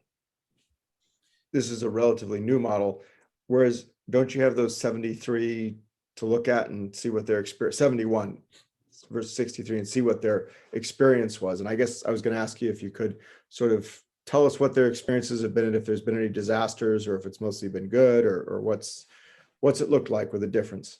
Yeah, no, it's a great question. And you're right. The partner is a newer model, and it's the track record is relatively short on it. We don't have significant metrics to measure the success of partnerships. If you look at the partnerships that have been created, most of them have been within the last 5 years. Some of them are citywide. Some of them are only part of a city. So for example, Google in Huntsville, Alabama, right? Google partnered with Huntsville and is building out there, but that's been only 3 years. And, it's going to take a track record of at least 7 years to get good numbers and good understanding of the mechanics of those. So you're correct. We look at the city ISP models being much more established. We see most of the providers that are providing, most of the cities that are providing ISP services directly, generally they've been doing it a longer amount of time, 7 to 10 years. Some of them are newer, like Fort Collins and Loveland in Colorado are just launching their service. But the majority of those are pretty time tested, and we have a full list of them. So we're happy to provide those if you guys would like. Have you looked at other models for our city in terms of where the city provides the ISP, but doesn't necessarily run it through the utilities? I mean, they set up a separate organizational corporation, call it something else, and it hires and simply outside of the way cities tend to do it. For instance, it might have a 401k plan instead of it, it basically hires more like a Comcast and that kind of thing, as opposed to a city utility with its higher cost structure. Have there been any hybrid models like that? We didn't create one for that, but that's definitely something that to look at. I think that the big question, because we do have some customers that do it that way. I was mentioning Bright Ridge in Tennessee, and they were a city utility. They were a Johnson City Electric Authority. I'm sorry, Johnson City Electric Utility, part of the city of Johnson City, and they became their own authority so they could be more autonomous and also have a different corporate and capital structure than the city. And it's helped them in some ways. They still have a lot of regulations that require them to, have the overheads and the pensions and everything else that drives the costs up for them. But in some ways, they've been able to reduce costs as well. So I think that's something to look at. I guess my question would be in what sort of governance framework we should do that? What would the structure look like? Would it be an authority or a nonprofit? Or our questions, because we do get that question a lot, and it always comes down to sort of a governance issue of how, if the city is investing, let's say tax dollars, how do you keep the governance under control, and what does that governance structure look like? That's been some of the challenges we've faced with those. I think some of the other utilities in some of our neighboring cities have slightly different governance structures. Where they have basically their own utilities board that runs the utilities, as opposed to, say, the city council. And I'm not necessarily proposing any of these. I just think there are models out there that you could look at. I think there's a whole bunch. There's joint power authorities that you could create that have, and some of those aren't in PERS and don't have the same cost structures. Other ones do. And I'm not advocating any of this. I'm just thinking that seems there seems more advantages along that route, whereas I see very little advantages off the top of partnering ISP, frankly. Yeah. Your argument, and I'm sorry if I put words in your mouth, but the argument that I'm getting is that the reason you might want to partner is that the city is not used to customer service, whereas I think Palo Alto actually does extremely well in its customer service. And when you say a competitive environment, not used to being competitive, I'm not sure what you mean by that. Well, I think what, in terms of competitive environment, the city, to provide ISP services, you have to have sales and marketing. You have to have market intel. You have to be able to flex your pricing structure quickly and make market changes, make pricing changes, make package changes dynamically as the market changes, as your competitors change. And that whole culture is different from typically what cities do. Now, you would hire for that, right? So that's what I was thinking. You'd hire for that. That's why I was asking about a separate organization, because it seems that you'd hire someone who's had those experiences who did that. Right. But maybe you could do it within the utilities. I don't know. Yeah, I think you would. I think where we do find some challenge, and we're really sort of just kind of providing the education on these different models. We always look at this in a lens of, the city could partner, or the city could move into a retail play. We always think that the retail option, given the cities, the way that the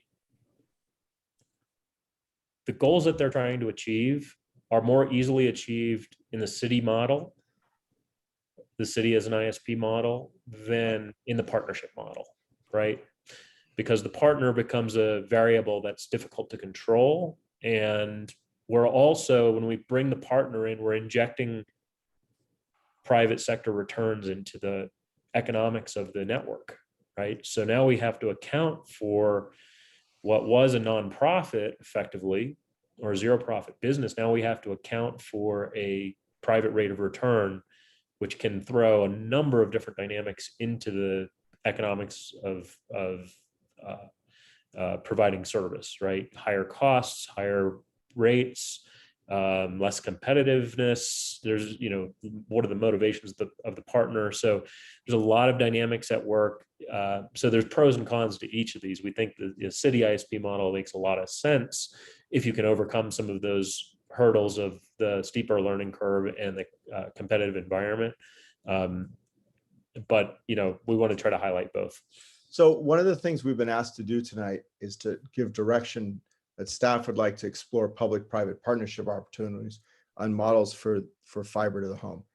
I fear that while it's easy to say, yes, we should explore that, what exploring that does is come with a cost. At least in the last 10 years that I followed fiber to the premises, every time we go out and try and do some sort of a, public-private partnership, either people don't bid or it falls apart. And if you read the staff report, it sort of goes through that history of that. And, it's the more you explore that, it seems the more there is opportunity for delay.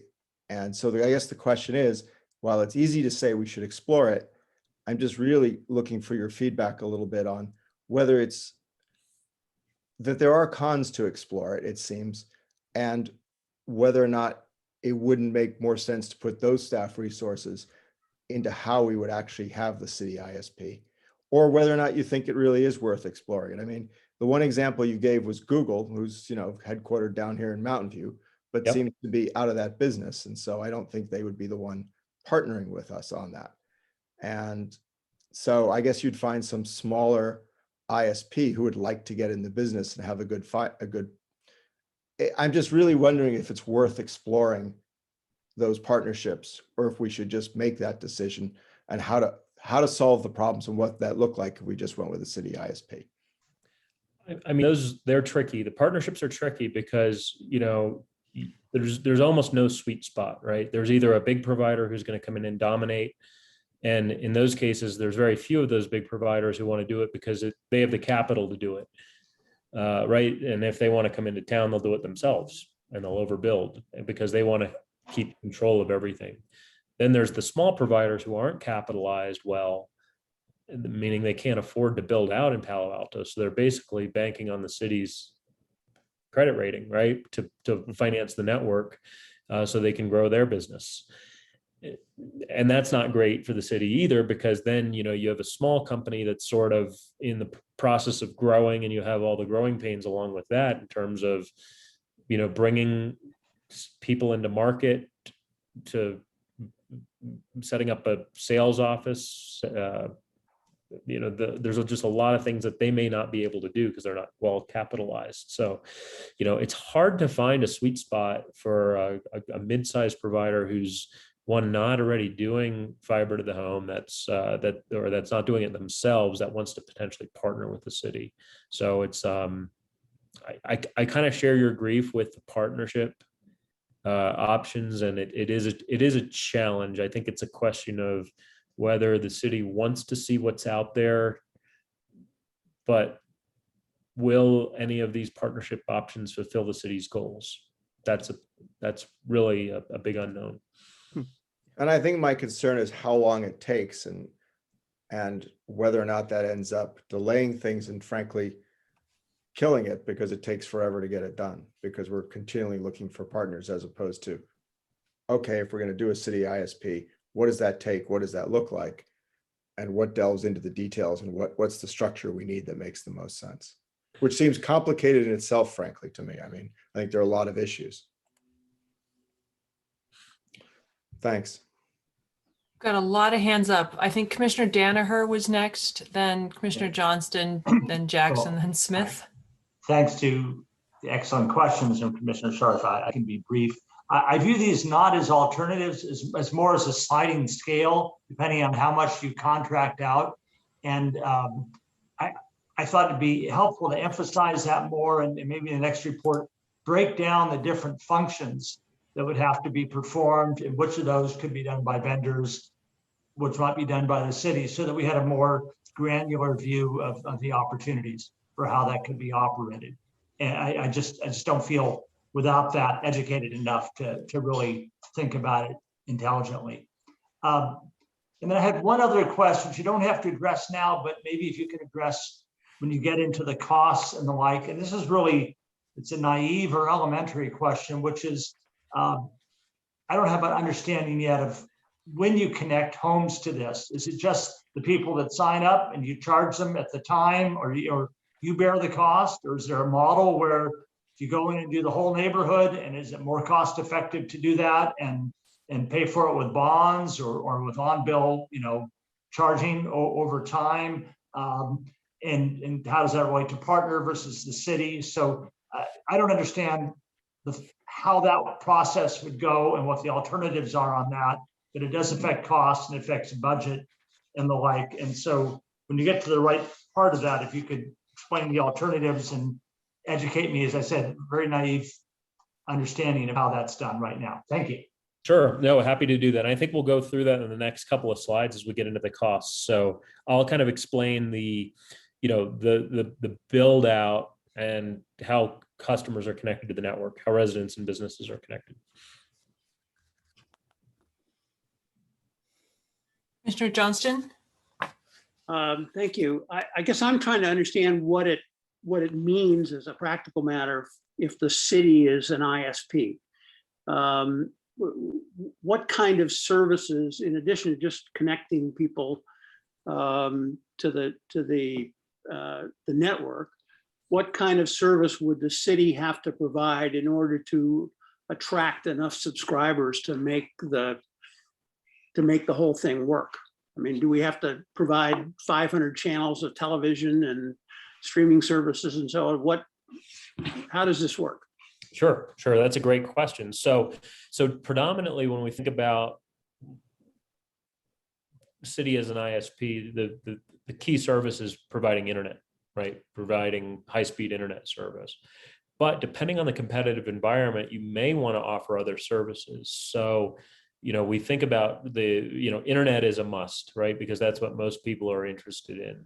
But there may be an opportunity both to provide TV and or home phone service.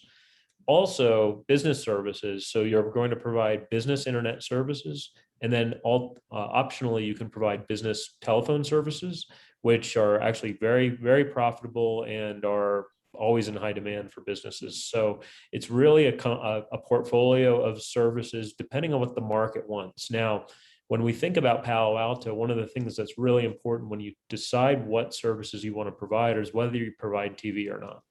And, in high tech places like Palo Alto, generally you're going to have a high rate of cord cutting, meaning that very few people still subscribe to cable, linear TV. We'll be able to find this out in the surveys, because these are some of the questions that we ask is, one, do you currently subscribe to linear TV or cable TV from your provider? And if you do you have plans, one, to either cut the cord in the next 3 years? Are you cutting the cord now? Or are you going to keep your linear TV? Because that'll give us a market share of how many customers still want to have TV service and how many are cord cutting. Because the cord cutters aren't going to buy TV. They hate traditional cable. They don't want it. And they're only going to buy internet from you. They're also not going to buy home phone. So the question of whether TV or not is an important one, because the requirements to provide TV service are pretty onerous. And if there isn't a large enough market share of customers, citizens in Palo Alto that subscribe to it, you probably don't want to provide it. Now, if there is, what we have to really be concerned about then is an equivalent product, right? If we have the two competitors that are out there today that both have TV and Palo Alto doesn't have it, how much market share will we lose because those customers don't want to switch and have two providers? Two bills, two separate providers, two separate services. We will lose some market share based on that. The question is how much. The survey will help us understand how much market share is still in Palo Alto in terms of cable TV, and then we can make a good judgment call on whether it's enough to need to provide TV services or not. Home phone service is the other, right? There's generally home phone service in the US is down to about 27%. So again, through the survey, you'll be able to understand whether home phone service would be a valuable service to provide or not. Chances are it's marginally valuable to the community, but it may be more valuable to businesses. So if you're going into a business in Palo Alto and selling the service, they're going to be looking for internet and potentially home business phone service, which may be, 20 phones for a business office, plus a voicemail, plus caller ID, plus all the other features that come along with it. So it's really a question of what services you're going to want to provide that are complementary to internet, and then how you'll support those services with your customer, with your network operations, your staff. So am I right in thinking that having those answers based on the survey would be important for us to make the decision whether the city should be an ISP or whether it should partner with someone? I don't think that decision, I don't think the results of the city will change your decision on whether to provide services directly or partner, because although it is more difficult to provide TV and phone, it's not, we don't think that would be a game changer where the city would want to move to a partnership instead, meaning that to manage those services for residents and businesses, there's an incremental lift in terms of the staff that you need and the systems, but we don't feel like it would be enough to sway your decision of whether to provide services directly or partner. Okay. Thank you. Absolutely. It was a great question. Commissioner Jackson? Yes, thank you. So I guess my model, to look at the slide that we're showing right now, in the city as ISP model, there's, although it hasn't really been articulated clearly yet or detailed, there's sort of two separate models within city as ISP. One is like the city employees or utility employees do everything. And then there's another one, which I think is actually what's outlined in this report or the presentation, is city utility employees do a lot of it. And then on a selective opportunistic basis, certain departments or key functions are outsourced by that utility as city ISP.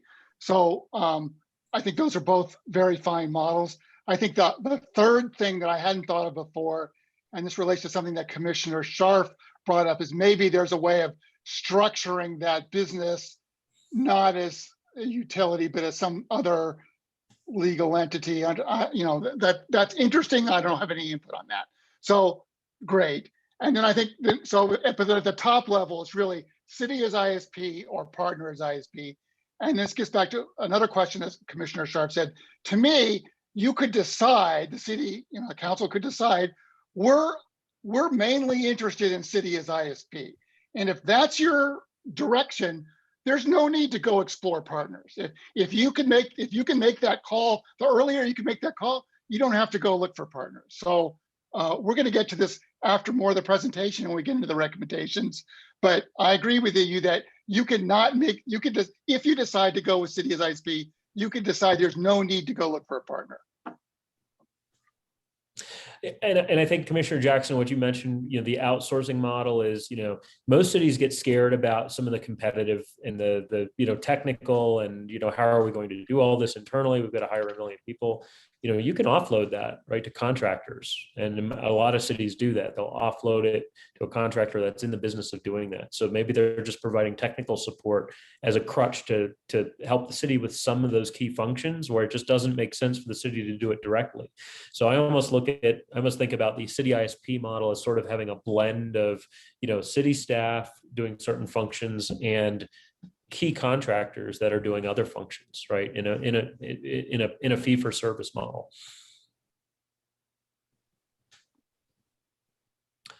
Okay. Commissioner Smith? Yeah, just a couple of points. One, I'm a little conscientious of time. We're approaching 8 o'clock and we're halfway in. And what I really want to see is this next portion of the presentation, because I think it's going to clarify a lot of the questions. Secondly, I want to echo what Commissioner Scharf called out, and I think accurately, why are we exploring a public-private partnership when, as you will see, the numbers just aren't going to they're not going to support that. And then finally, just to add to Commissioner Jackson's comments, slide 44 does actually provide a detailed view of what could be outsourced. I think that is absolutely logical, and I think the city should pursue something of that nature. Thank you. Great. So let me move ahead a little bit. Actually, I'm also conscious of time, but we usually take a break somewhere around the halfway point, because 3 hours is a long time to sit and stare at the screen, and we're over the halfway point. I'd like to propose a short recess, and then we'll come back and take it from here. So it's 7:56 by my clock. How about we all come back at 8:05, refreshed and ready to finish out the discussion.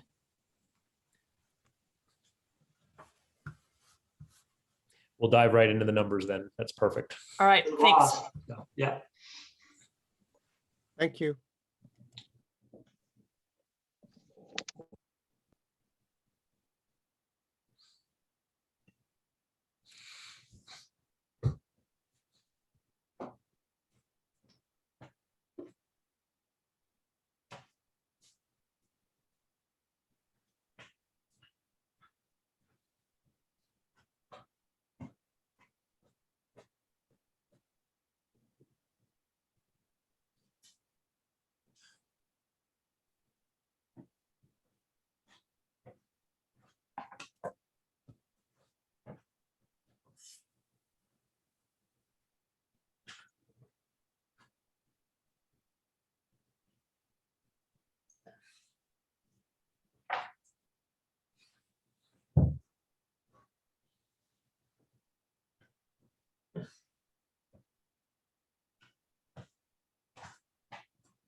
Commissioners, if you don't mind turning your video back on so we can tell if you're back.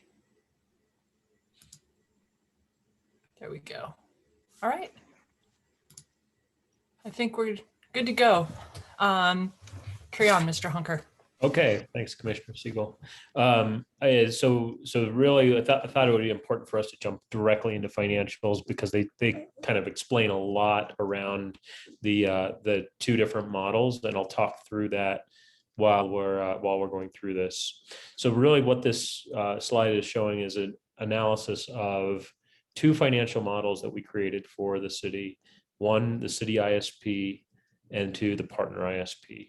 Take rates are a little different. Again, using a very conservative take rate, 32% of residential and business customers in the city. So 32% of citizens and businesses would take service from the city. Again, very conservative. That is, about 10% lower than the average, but we wanted to be conservative as we looked at what the city could potentially receive under sort of base case scenarios. We think the partner ISP take rates could be higher if you get the right partner. So we modeled that at 43%, but you'll see we also have sensitivity analysis built into these, so we can look at the upside and the downside of each one of the models. So this first slide looks at capital expenditures. As we look at the two models, capital expenditures for the fiber feeder distribution network are the same.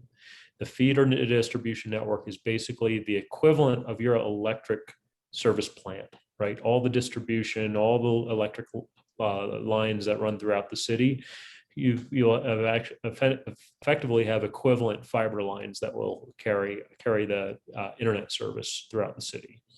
So in both models, we see that those would be the same because, again, the city as an ISP has to build the network.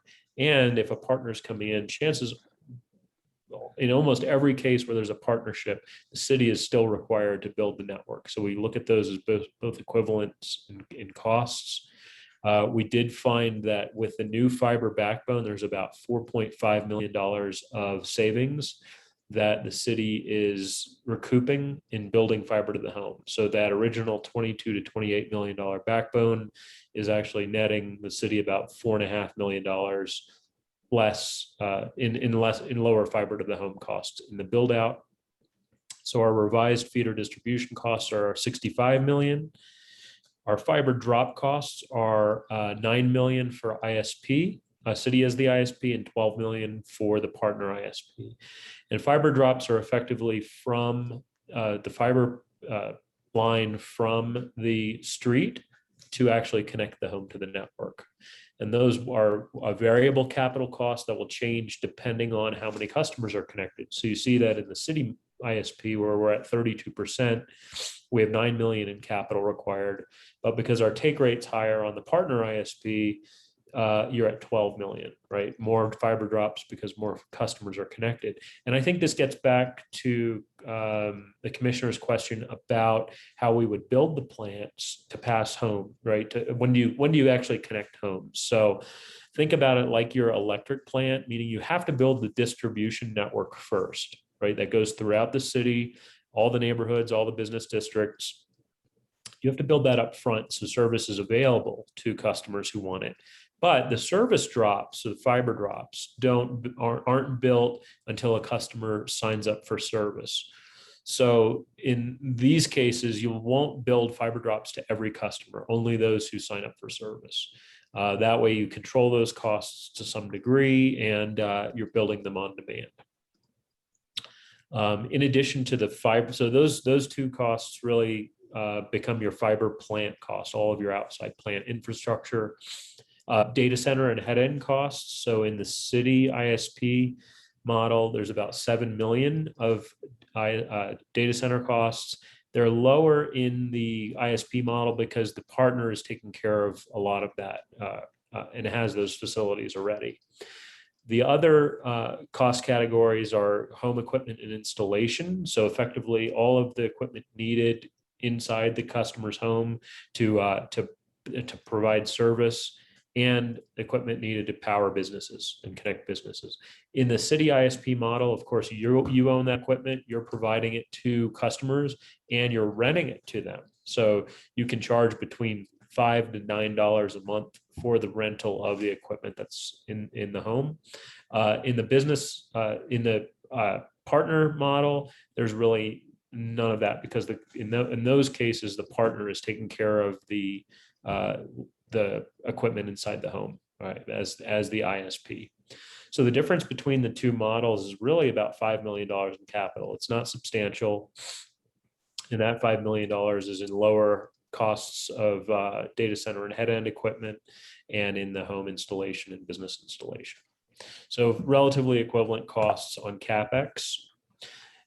If we look at funding for the two different models, we worked with your staff to identify, potential ways that this could be funded, with the goal of kind of bringing down the city's bonding requirements. Could we fund this, with existing funds that are out there today? So we look at, again, the 85 million and the 80 million for the capital expenditures. We also need to set aside some working capital for startup costs, right? So, in any business, you don't make money from day one, right? You're going to lose money for the first few years.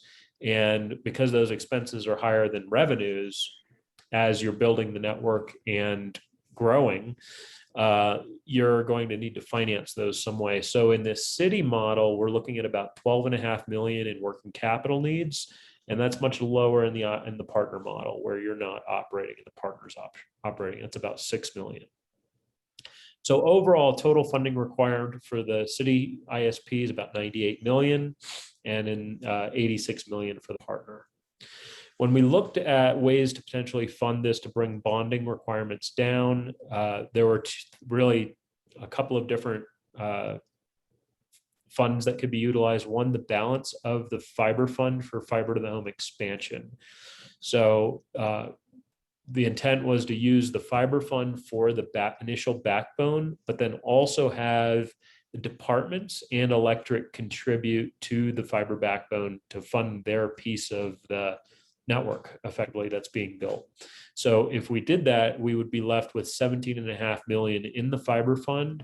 And then there's also a $15 million electric project, special projects reserve that's out there today that could be used to fund a portion of this. And that gives us a total of 65 million, a total of 32.5 million in existing funds that could be used for fiber to the home and bringing down the bonding requirements. So at the end of the day, the bonding requirements for the city model, about 66 million and about 54 million for the partnership. I have a question. Sure. And it's not really for you, Mr. Hawker. I think it's more to Council Member Phil Seth or Director Batchelor. So on this loan from the Electric Special Projects Reserve of $15 million, is that like, that's totally no problems, that's totally within all legal, no one's going to sue us because we tried to do that? I mean, nobody, you can never say never, but is that $15 million loan, is that like totally rock solid as a possibility? I couldn't tell you offhand. So Commissioner Jackson, so we did check with our legal, and since that money is been in there for electric project reserves, that we were told that we would be able to take that as a loan and then pay that back during this period of time. So yes, the answer is yes, that we've checked into it and legal says it's fine. Great, thank you. And just to be clear, it's a loan, so it would, over time, it would be paid back to the Electric Special Projects Reserve. Is that right? That is correct, yes.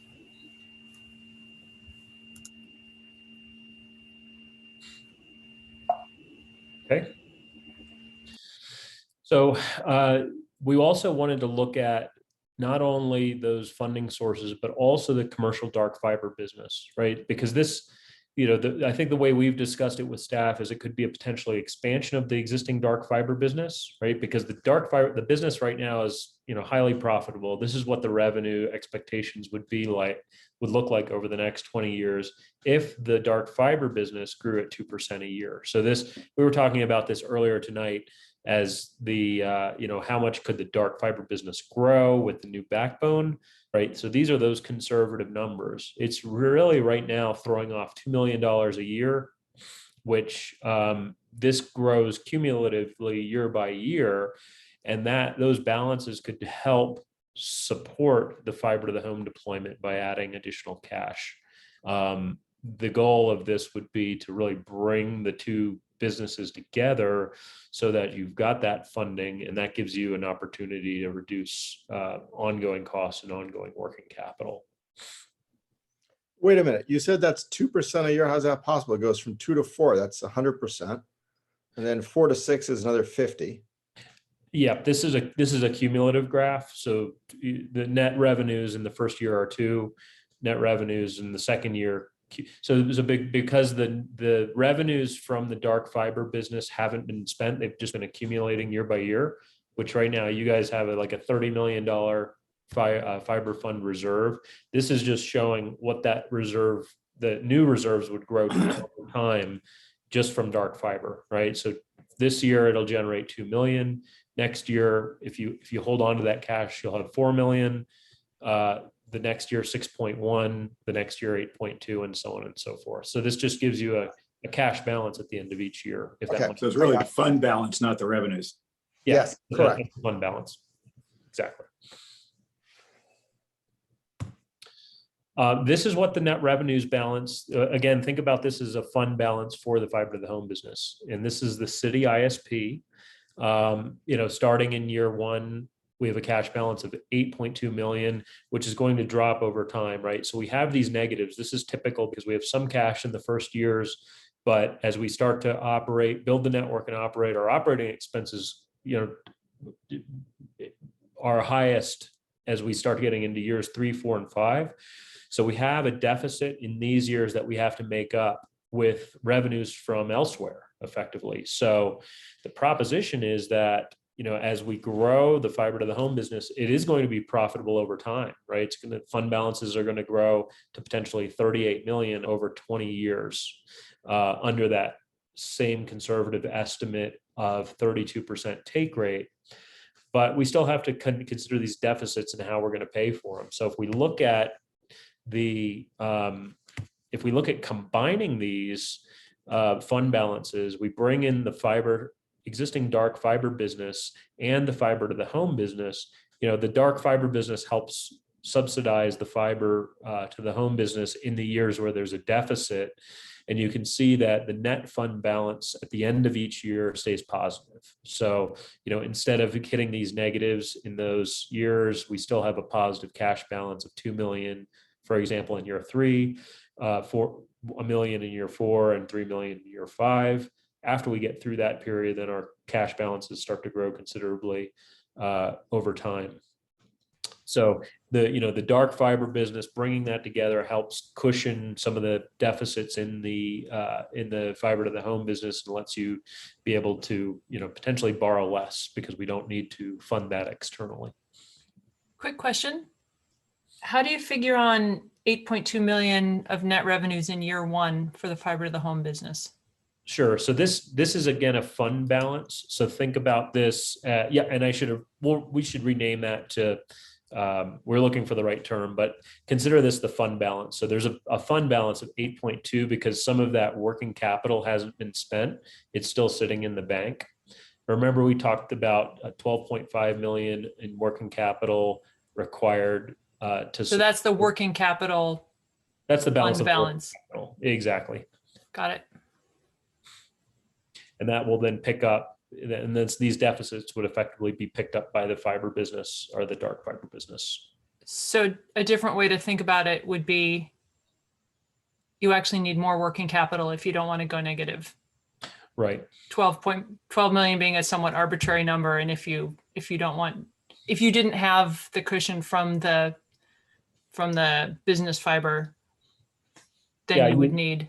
You need a basically. You need 20 million or something of. Another 3.6 plus interest. Okay, right, because it's cumulative. Yep.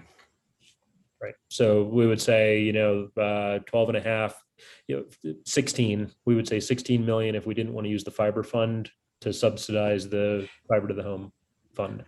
A useful graph might be to just show the annual operating, how big of a deficit it is in year 1, 2, 3, and to see the inflection point where it turns profitable.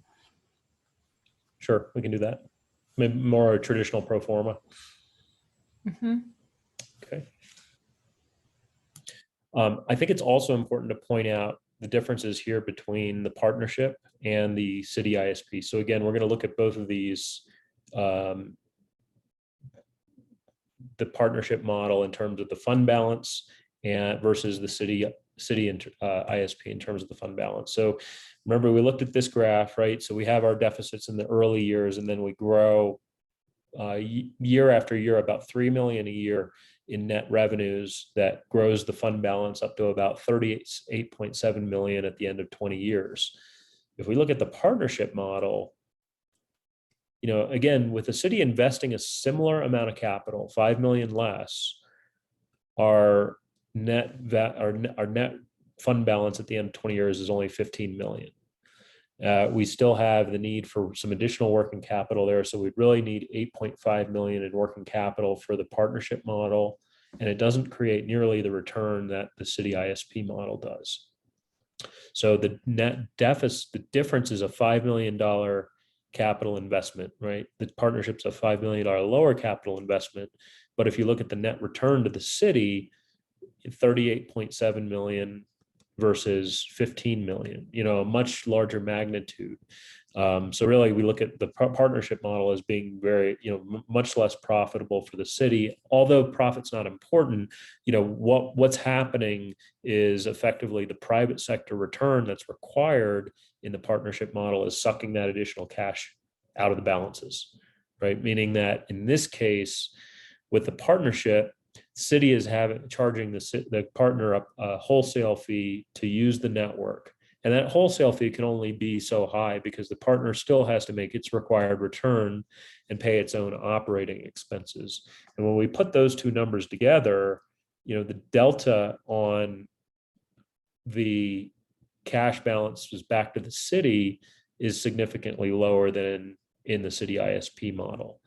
So I think that's really important for you guys to think about is, again, because that private sector return is in there, it's going to limit the city's ability to, one, charge a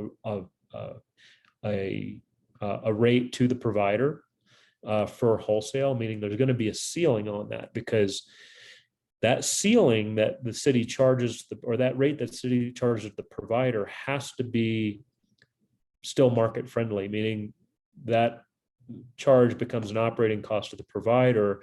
They still have to make their required return, pay their operating expenses, and deliver service to the market at a market friendly rate, or they're not going to be competitive. So they get squeezed to some degree, but the city also gets squeezed because it can't charge a higher rate and potentially recoup some of the difference between the partnership model and the city ISP model. So, 9 times out of 10, we always see this being the case. There's a lower cash flow back to the city because that partner is effectively having to meet its required return. In the city model, you're effectively just paying your debt service, and there is no private return on that. There's no required return. There's no IRR. So that those cash balances grow year after year. It's a big difference, right? We're looking at almost 39 million versus 15 million. We're looking at about, a $20 million difference between the two, $25 million difference between the two. So I think that's important to think about as you're considering the two models. It's a big difference in what this nets out to the city.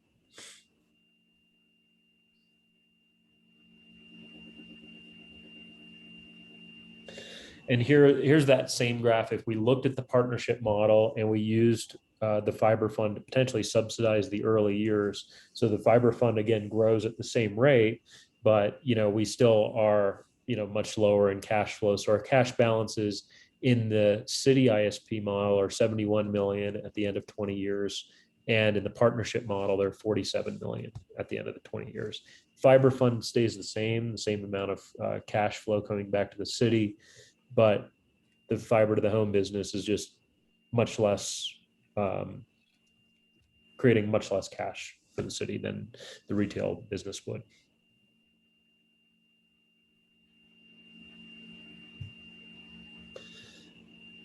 So as we start to think about the differences in risk between the two models, I think this is a good framework to use to think about what could change the financial outcomes of retail ISP versus partnership.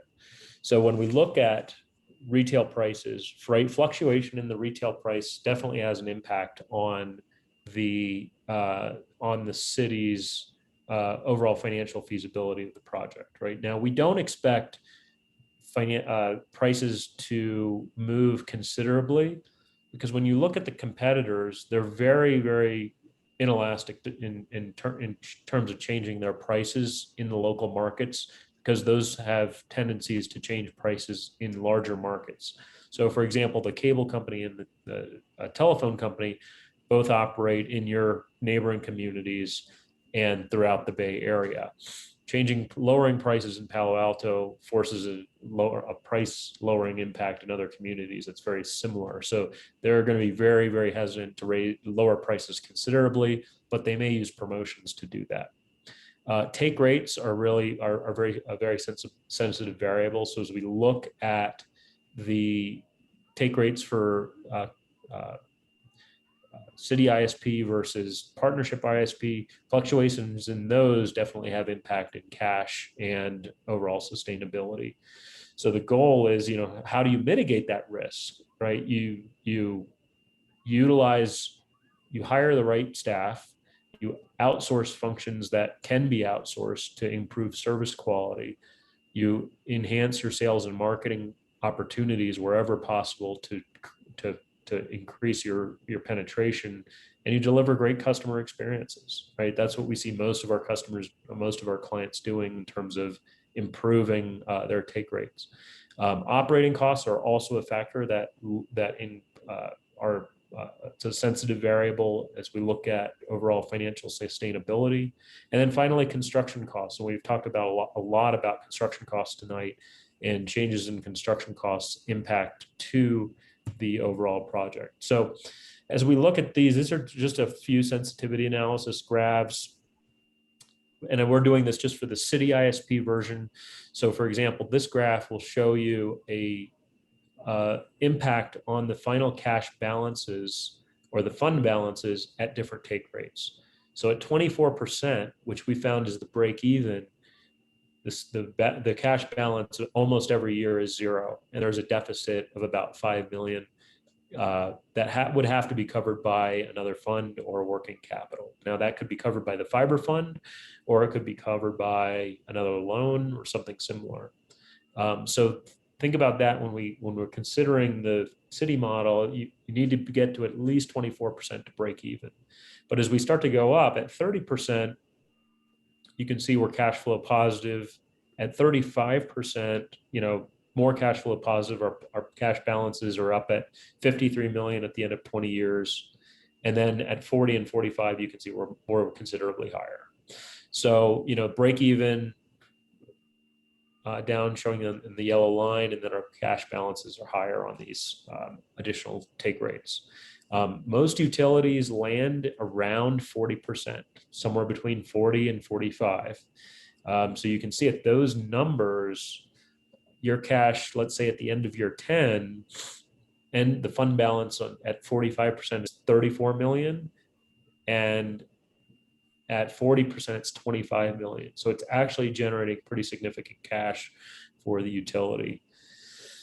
If we look at construction costs, if construction costs are 20% lower, you can see what it does to our fund balances, right? Significantly improved cash flow. If they're 20% higher, they're still positive, but we have a bit more of a deficit in the early years. So we used $100 again for the underground rate average of $100. So this would 20% higher would be $120 a foot for construction. 20% lower would be $80 a foot for construction. We think you're going to land right in that $100 mark. So, you know, your cash flow graph is going to be very similar to what we showed you in the prior slide. So as we look at the two business models, again, I think to sum it up, it's really a decision of whether the city is most interested and well positioned to move into city ISP services, and if not, the partner ISP services. I mean, if we look at the difference in the funding, it's not significant, but if we look at the difference in the value, I think that it creates for the community and for just in terms of financial return for the city ISP makes a lot more sense. And again, as you look at this, you have a lot more control over the network. You have a lot more control over the customer experience. And as we said, I mean, the partnership models are still in development, right? So there's no benchmarks. It's challenging to find comps out there that we could go and say, hey, here's a partnership that's working today and it's achieved the city's goals, you know, over the past 7 years. So those are kind of the considerations we wanted to bring up as we look at these two models.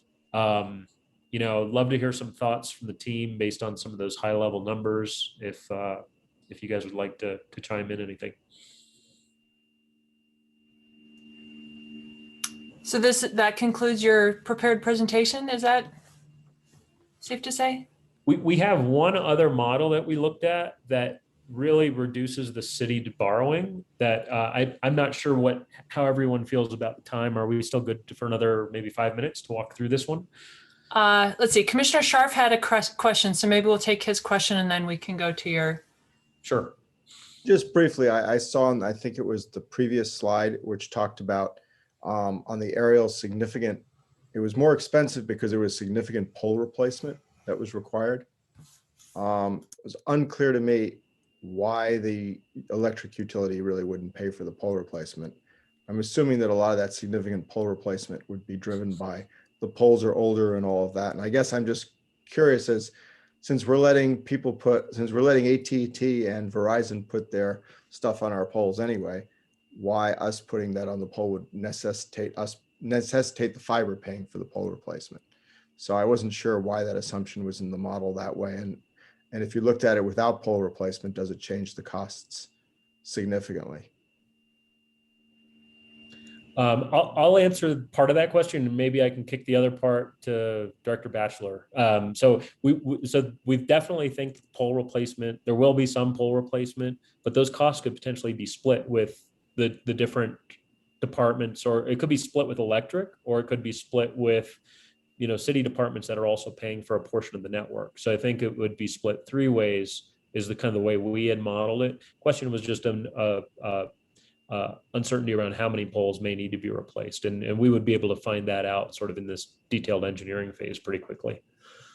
And I guess later we could look at the question about, would it need to be split, or could we just have the electric utility pay for it?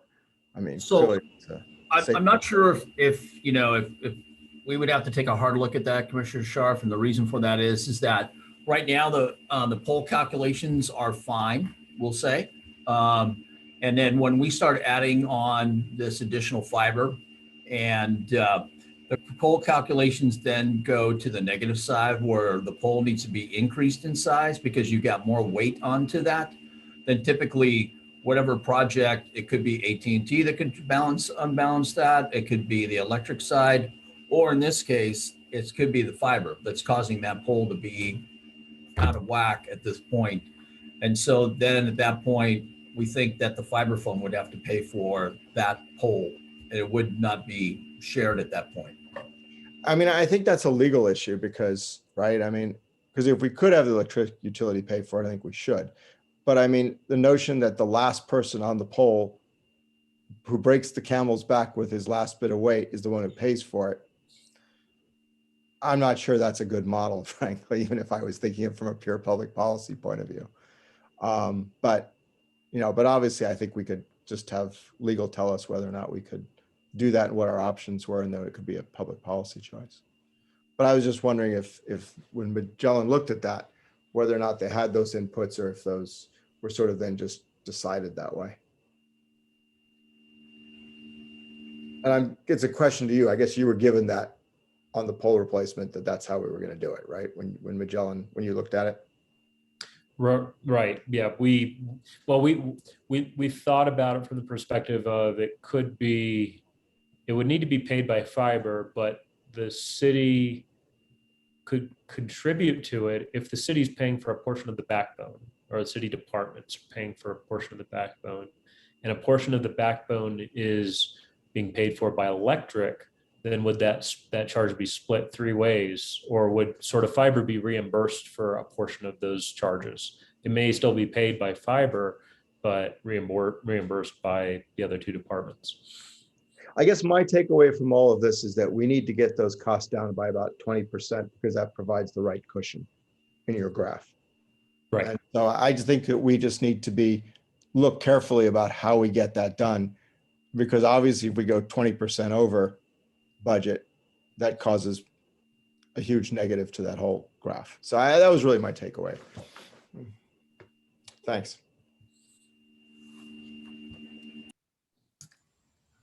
All right. I'm just thinking it's an action item and we've got a staff recommendation. And the staff recommendation includes some pieces that we haven't really talked about yet. Mr. Hunker, you mentioned that you've got a little bit more to present. We've got a couple of slides. Is it general interest, or is it sort of directly relevant to the recommended? It really was just actions? Another iteration of the model where you could potentially not utilize bonding and build out on a much longer time scale, though, over a 10-year. I think that's an important topic. Actually, I've been studying those slides. Yeah, why don't we go ahead and take those? But if you've got any way to move quickly. Yeah, I think we can move through it in about 5 minutes and then start with some questions.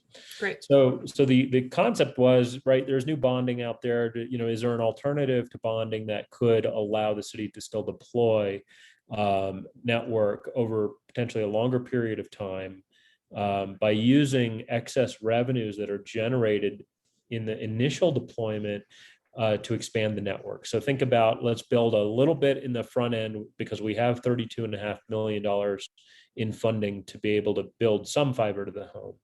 So to do that, we would basically look at the areas where we would build first, which would be very revenue generating areas, low cost construction, high density areas where you would get a lot of bang for your buck that could start generating excess revenues early, and excess revenues that could be used to reinvest for future expansion. And then also in conjunction with that, because we're looking on a longer time scale of 10 years, are there more opportunities for companion projects where possible to reduce costs? It could be gas, it could be undergrounding, it could be water, it could be streets. Wherever there's a companion project that could have a joint trench, that could potentially create some more opportunities to reduce cost. So when we looked at this, we ran a separate financial model, and this graph really shows what that incremental deployment would look like. In the first 3 years, you can see in this map with the city boundary, the areas in green would be the designated areas for deployment in years 1 through 3, right? And again, these are sorted for highest density and lowest cost to generate significant revenues for the city that it can then reinvest into future builds. So if we did that, it would allow us, for the 32 million, we would be able to build out to 12,500 homes and about 550 businesses.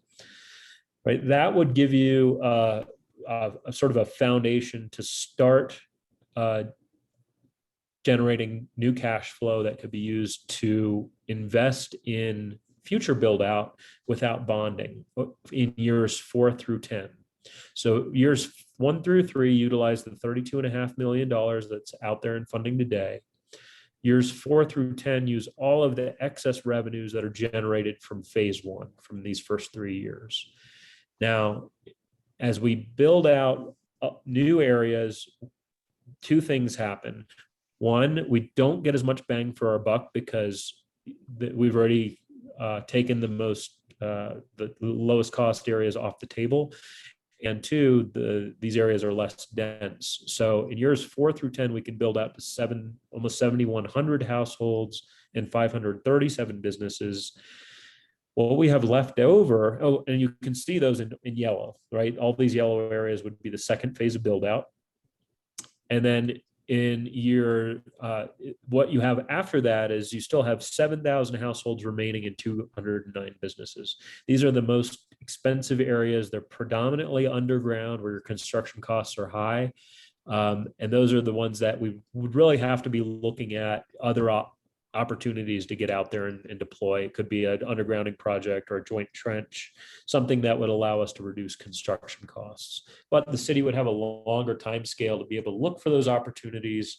Not to say that all 7 houses could be built out, but you could probably get some of those built too. So as we looked at this model, again, it's more of an incremental model. It doesn't take any bonding.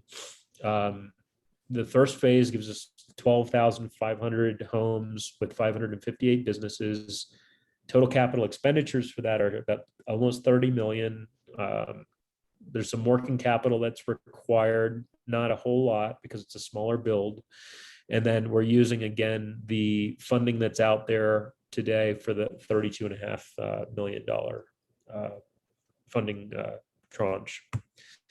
The future phases, we only get to 7,000 or 7,100, but our total homes built in the city is about 19,500. So that's about 65% of the total homes. We get to about 1,100 businesses, and the second phase really costs about $21 million for the build out. You're basically building about 1,000 homes a year between years 4 and 10. So it's not super significant because in the first 3 years, you're building about 7,000 homes a year. Or no, I'm sorry, about 4,000 homes a year. So you're building slower. You're building what you can with the cash that you have on hand from the first phase. So over the 10-year period, it allows the city to potentially build 70% of the homes and businesses without any bonding.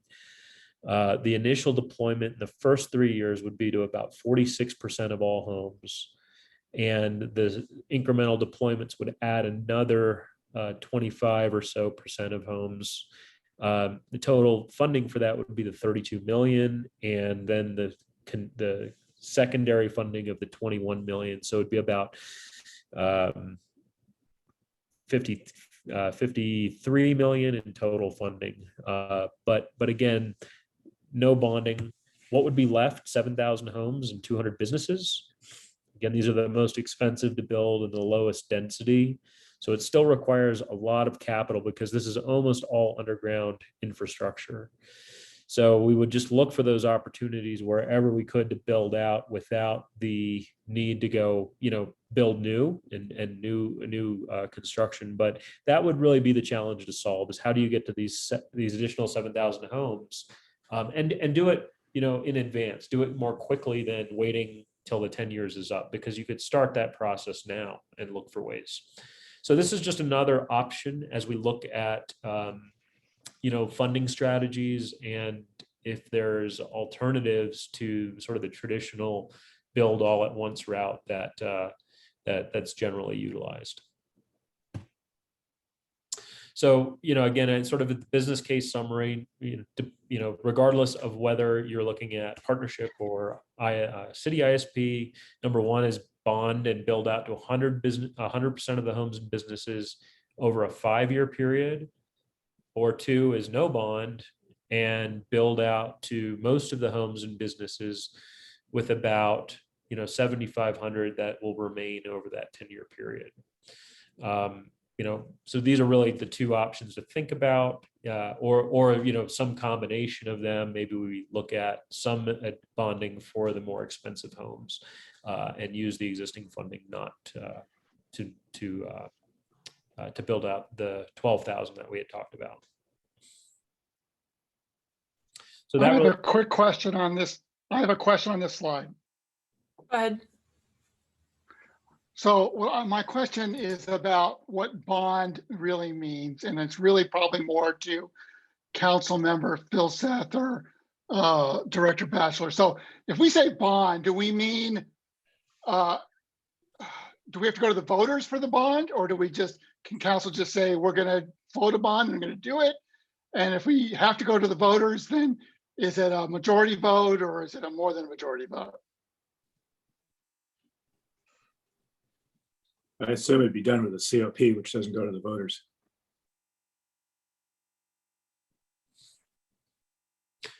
so maybe instead of bond, we just say borrow. It's some kind of a borrowing, may not be a bond. Okay, so we could do this with a certificate of participation, because we can, I guess certificates of participation, I know very little about this, but the collateral is the network it is that you're building. Is that roughly true? And then can you collateralize the network that you're building? The city of Boulder is doing that right now. So they're the backbone they're building. They issued $20 million of COPs to build the backbone, and they were able to collateralize that with the infrastructure itself.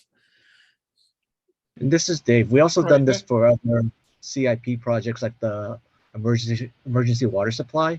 We backed it up with the other utilities, revenues from the electric, gas, and wastewater as well. So that could be the collateral. Mm-hmm. That answers my question. Thank you. I have a quick question on the map that you showed with the green and yellow and red. And you said that most of the alternative deployment neighborhoods are already undergrounded, which really surprised me because I didn't think we had that much of the city undergrounded. And I don't know if you're the right one to speak to that, or if Director Batchelor is. It's just as as Commissioner Scharf sometimes asks, is that really true? So the underground split throughout the city is about a 60-40 split, 60% being overhead, 40% being underground. So when we looked at this and engineering worked with Magellan to give them those statuses of where those underground areas are, it's a pretty true number. And also don't think about this as everything is underground in the red areas. It may be partial underground, partial aerial. These are just the areas where let's call them the fiber zones where deployment would happen. So in these areas, you may have a preponderance of underground, but it may not be all underground. Sure. No, I understand it's not a one-to-one match. I actually didn't think we had didn't realize that as much as 40% of the city was already underground, but it makes it more plausible.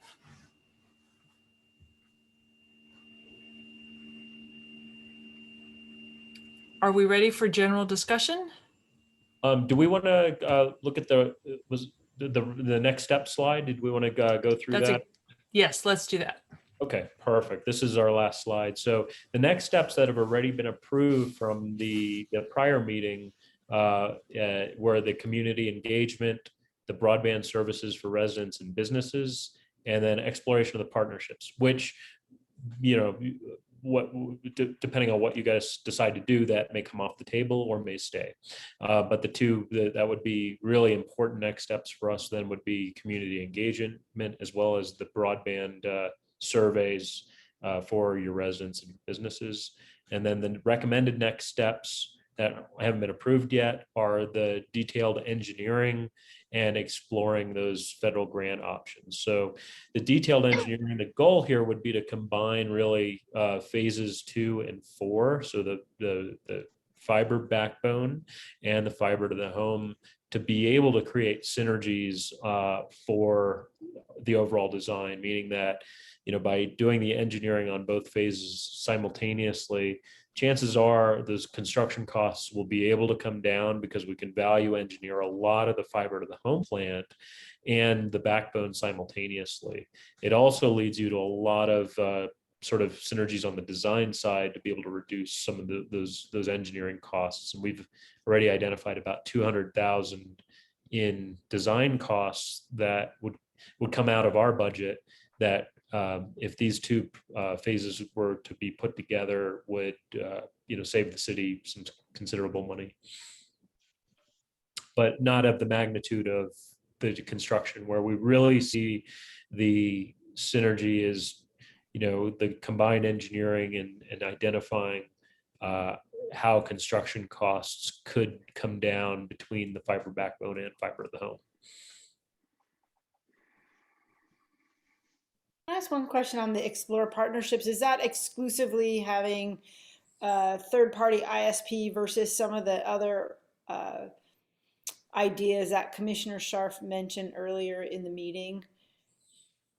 I kind of think where you guys are is you want to see the detail and how we could optimize the city ISP using a combination of sort of insourcing and outsourcing, sort of a blended model where there's key vendors doing some of the heavy lift for the city where the city doesn't have the expertise, and maybe in the city's insourcing some others. So maybe that partnership is more of a blend of insource, outsource, and looking at those partners.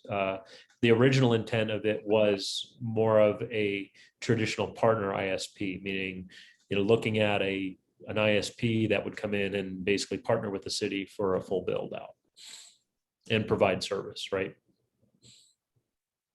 Those are very different things. They And are. I think there's this top level thing is city is ISP, partner is ISP. That is a big fork in the road. Now, if you say city is ISP, then there's all kinds of things you can do. Is how best to make city as ISP. It's not partnerships, it's pay for service and outsourcing, but it's a different fork. And so the question is, what are we being asked? Which fork are we asked to weigh in on? Because it's a very different question, I think.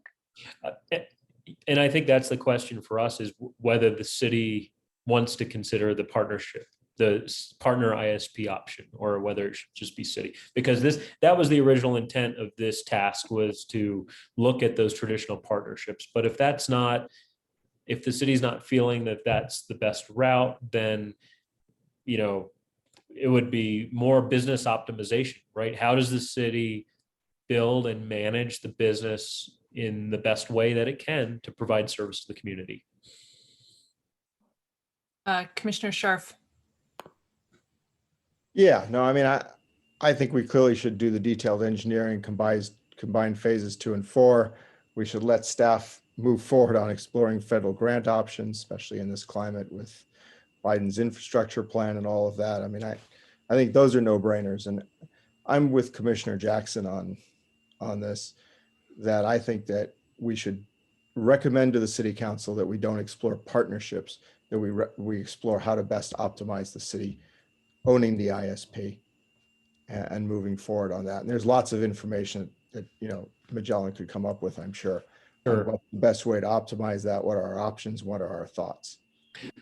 I mean, for us, it would be sort of a traditional, let's call it sort of a business plan light.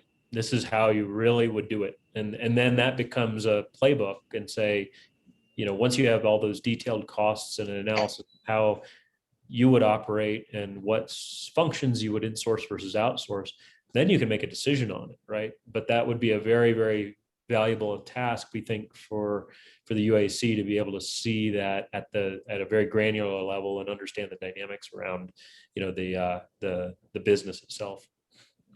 So I have a discussion item for my fellow commissioners, which is what do we think about the bond and build versus let's increment over 10 years and then figure out the last 7,000 later. Those are very different models. And do we have an opinion about one versus the other? And I'll go first. I like build and bond. Okay, but that's big surprise to everyone here. Vice Chair Siegel. Thanks. Yeah, I was going to comment on, I prefer build and bond as well. And I also, at least the way it was presented, which is a little different from when we were, or at least thought it was different from where we had left it when we were meeting in the subcommittee. But I think going to the community and saying that 40% of the households will figure it out at some point is not a great way to get community engagement. That's after 10 years, well, we'll figure it out somewhere. I think that's a problematic way to start. If there's some other way to, maybe with federal funds or something, to contract the timing and start with the low-hanging fruit and get customers signed up and use that revenue to pay for the more expensive one. Certainly we should explore that, but I don't know. It rubs me the wrong way to say that 40%. Well, we have the majority. It's over 50%, but that 40% are left sort of hanging. I find problematic. I also, just to reiterate, I think it probably doesn't make a lot of sense to go too far down the partner ISP path as well. Commissioner Johnston? So I agree with Vice Chair Siegel's comments. And Commissioner Jackson. I mean, I think the build and bond model is much better. I think there's going to be a lot of community concern if a large percentage or even a significant percentage of residents are going to have to wait 10 years to get the benefits of this. So I would go for the build and bond, and I'm persuaded that the city as ISP is the preferable model. The benefits are significant. As I see the two risks are obviously the cost, and we've talked about that and ways to manage the cost. I continue to be concerned about the take rate, because I think that's a risk. Obviously, 24% at a 24% take rate, we break even, if that. So I'm very interested in the results of the community survey, but I agree with the comment that was made by the member of the public at the very beginning, that the community survey is not going to be meaningful unless there is a fairly detailed explanation of what this means for and kind of what people in the community would get if they signed up for this.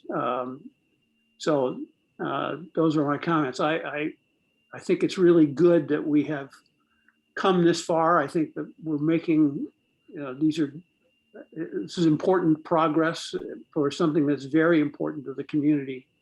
And I want to see us keep moving forward. But as I say, I think that the community survey is going to be key. One sentence clarification. I'm sorry I misspoke. I think it's better to say bond and build versus build and bond. It's the cart before the horse. So let's just call it bond and build if you don't object. Commissioner Smith? Thank you, Chair. I just want to highlight the importance of this initiative as well. We've all lived through the last year of COVID-19, and if anything, it has certainly highlighted the need for very, very extreme levels of broadband services in our homes. When we ourselves are at work online full-time, when our children are online full-time.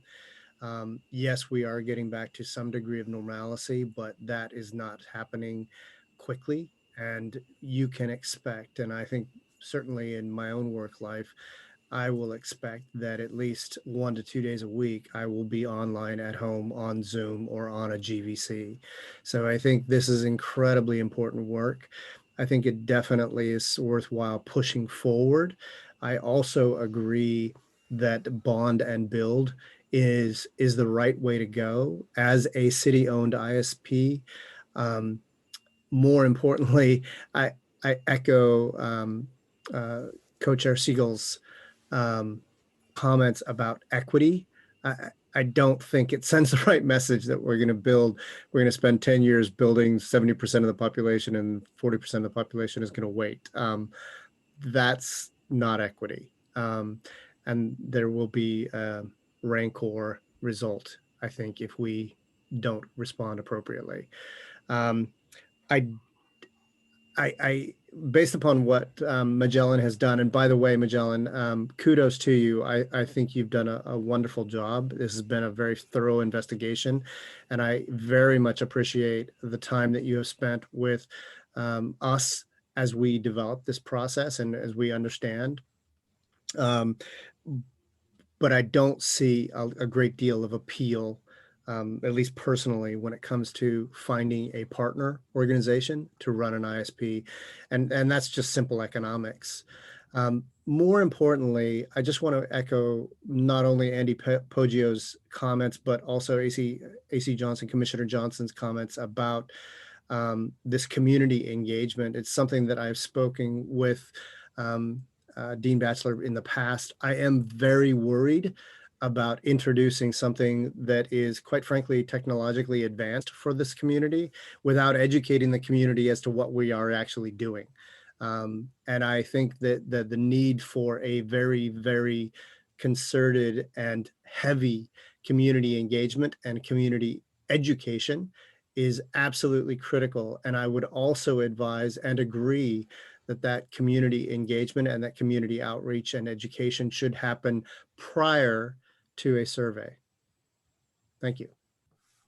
So real quick, if I could just address that. So I can tell you, Commissioner, that Ed, our city manager, feels exactly from what you're just demonstrating, what you're talking about. He is very, very much wants to get out in front of the public on this, get out to the community to talk about this, because the sentiment feelings are is the survey will not be really true to it if we just went out. And we've had conversations with John and the Magellan team about this, about how we can go about getting this information out ahead of time before we even start doing the survey. So I can tell you that it's definitely on Ed's radar, very strongly. Fantastic. Thank you, sir. Thank you, Commissioner Danaher? Echo my agreement with a lot of what's been said. Yes, go to the detailed engineering, but ignore the partnerships. You might start with a survey like something like, are you satisfied with your level of broadband? And see how, do you trust the existing providers to increase that? But yes, consumer education and the like, we should do that. And I think we should emphasize the future leaning part of this, that we can go to a gigabit and beyond for all these new demands that we're going to have going forward. I also want to thank John and his Magellan partners for the presentation and the report. And while I learned something, it was useful to go through that incremental approach. Now that I understand it, yes, if we're spinning off that kind of cash, we can do the kind of borrowing we need to build this out fast. And you don't want to go slow to provide fast service. So let's go fast to provide fast service. Thank you. Commissioner Jackson? You're on mute.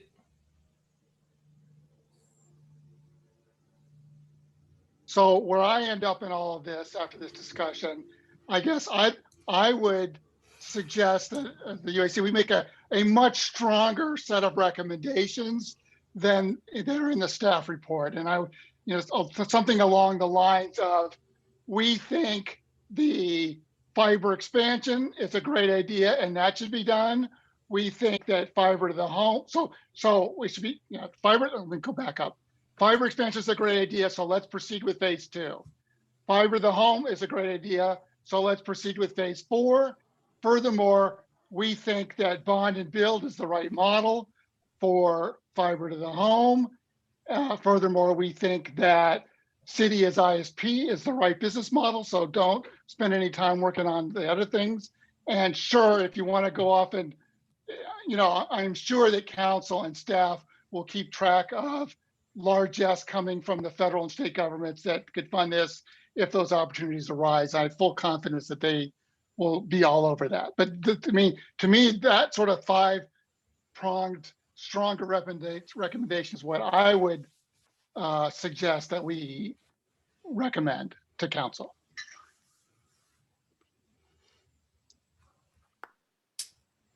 Vice Chair Siegel? Yeah, one thing just crossed my mind, and maybe this is for another time, but I know that there was already, we talked about at the last meeting, I believe, that there was other funding coming from the federal government, and that that it could be used for broadband, but the city was going to use it for other needs. And I just wonder whether if some of those funds, for example, could be used for broadband, and there's a different way to raise the funds for the other needs that it was being considered to be used, if that's something to also consider going forward when we go further into the analysis. So it says explore federal grants. I take that as future ones as opposed to ones that have already been granted. We would. So we have the ARP funding is important, but there's also additional federal funding that's coming out for urban municipalities that is slated for May, June, July, that we would really want to start investigating and really provide a kind of a opportunity on how you would use that, because some of the program rules are still out and haven't been finalized, but we have our folks in Washington tracking those. So keeping our ear to the pavement to make sure that any money that comes out, you guys are aware of, that could go toward the build for fiber to the home.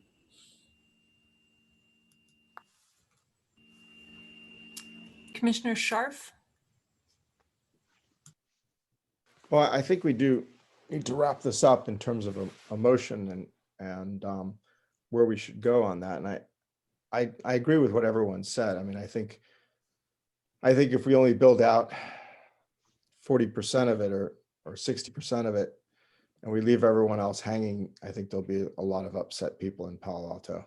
It'll sort of feel a little bit about the undergrounding, which I think we've heard about for years. When are you going to underground my neighborhood? And the answer is never. I think especially if we do all the low-hanging fruit and do the cheaper ones first, and then it's just the expensive portions that really aren't economical, I think that will be more difficult. So I do think we should recommend to the city council that they move forward on community engagement. I think that's a no-brainer. The broadband survey, I think we should not explore the partnerships.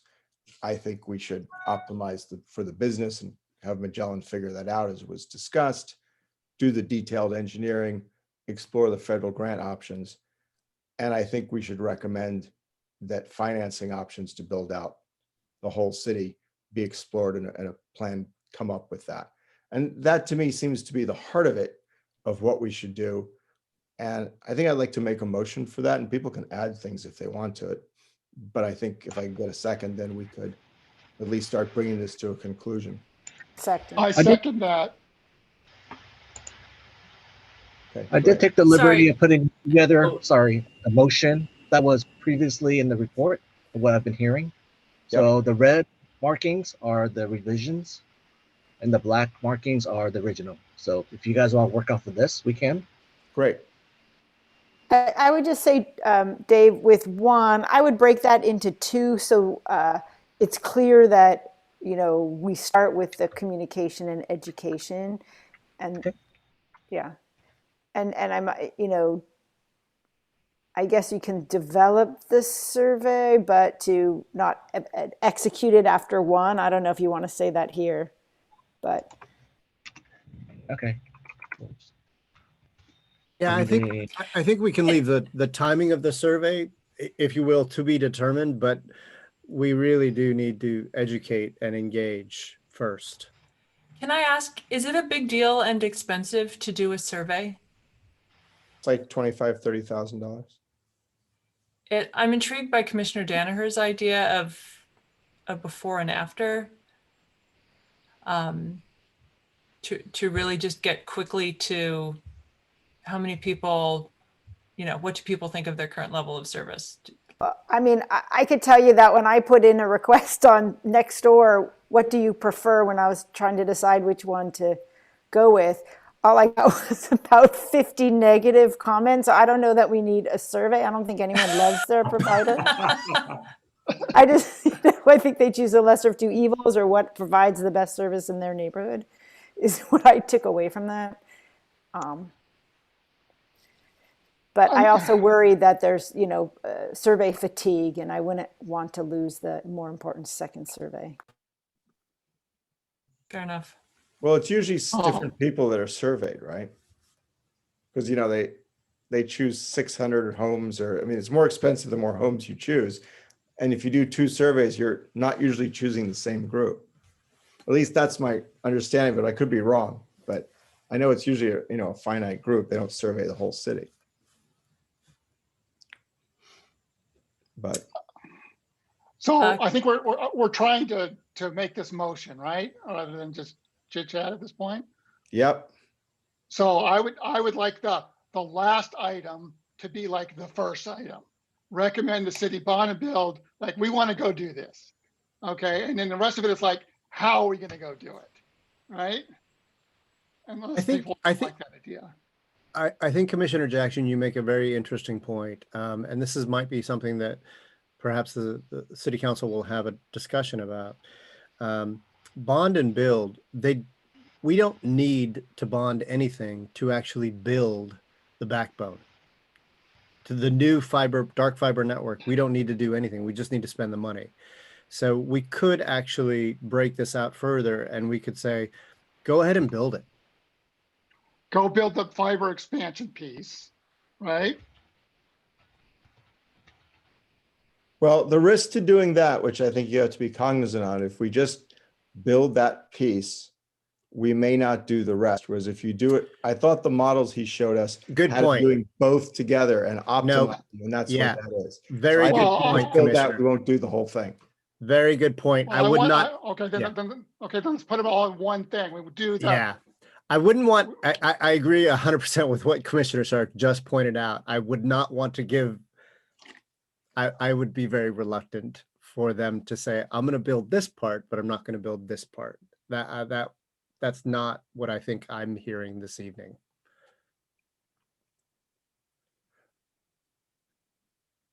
Okay, so you could put both recommendations into number 1, which is do the fiber expansion and do the fiber to the home. Is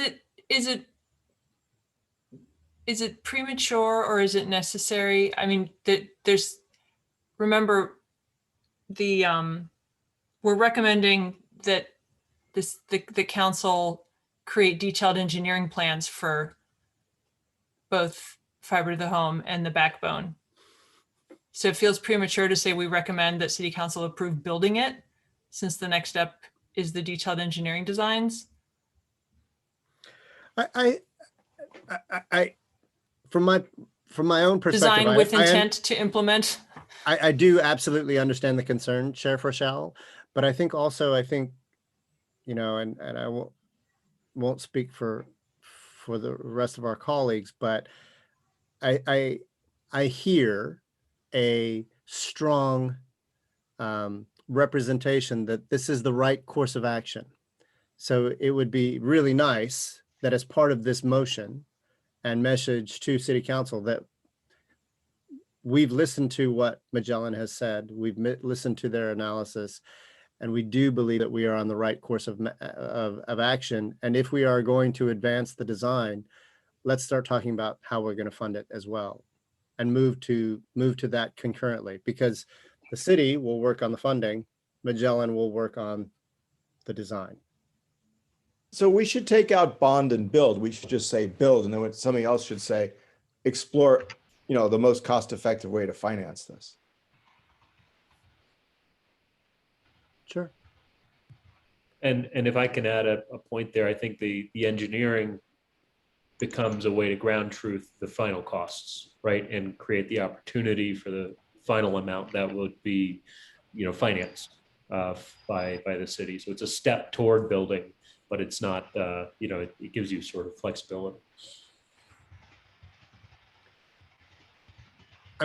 I'm curious, Councilmember Filseth, your thoughts.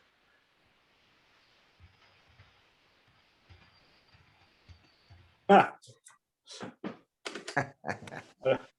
don't want to prejudice the group. Okay. What? I'll make an observation though, which is, all the numbers look great. Buried in there, you get some interesting assumptions. One is, sure, we can get 25 or 30 or 40% market share, no problem. Okay. And AT&T and Comcast aren't going to cut their prices, when they see this coming along.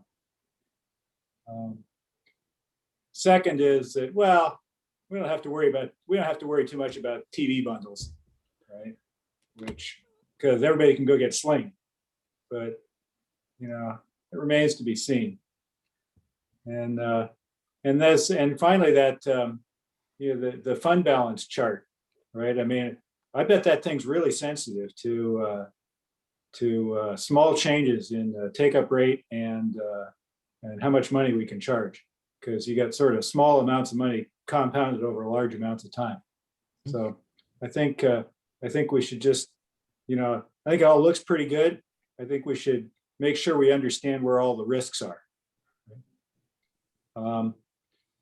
And the survey stuff, there's some interesting stuff on the survey stuff that I personally would like to know is how many cord cutters out there are there? So I'm a cord cutter, okay? But I don't know if I represent 5% of Palo Alto or 50% of Palo Alto. And, how many people really want TV and how many don't? And, Sling TV's got, 70 channels or something like that. Xfinity's got 250. Does that make a difference? I don't know, right? So I think stuff that we don't know yet, I'd like to know about. And we'll find that out during the community engagement process. So anyway, that's my 2 bits. Thank you.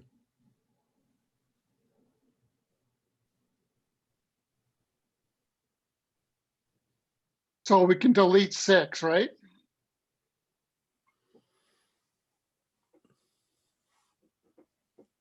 Yes. Okay. Should we start back from the top, just so I'm clear? So we'll go with number 1. We can resequence it later. Well, so the staff's recommendation was to proceed to phases 2 and 4 of the engineering, which gives us the more detailed cost model. I think that's the appropriate thing. We don't have to be at the decision yet, but that'll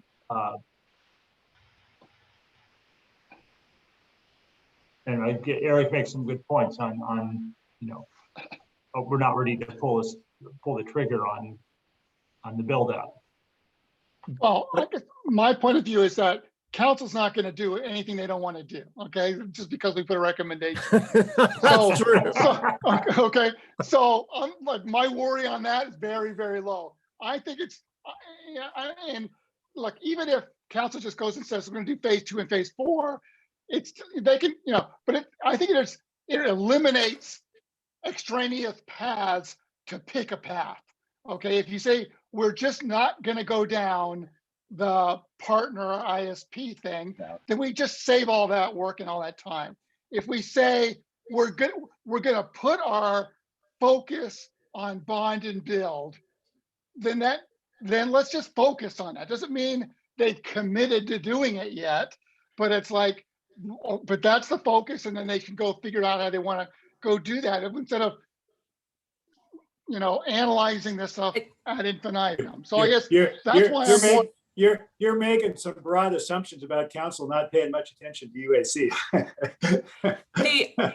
Commissioner Jackson, is it fair to say that maybe what you're getting at is on point 5, evaluate different financing models for building the entire system up front rather than, and do not consider. Yeah, I think that's what he's getting phase at. rollout. Because you're really not saying build it tomorrow, but you're saying let's stop considering these other ways we could build it and focus on. Yes, Chair, that's an excellent idea. Let's say that. That's what I meant, even though I could have never said it myself.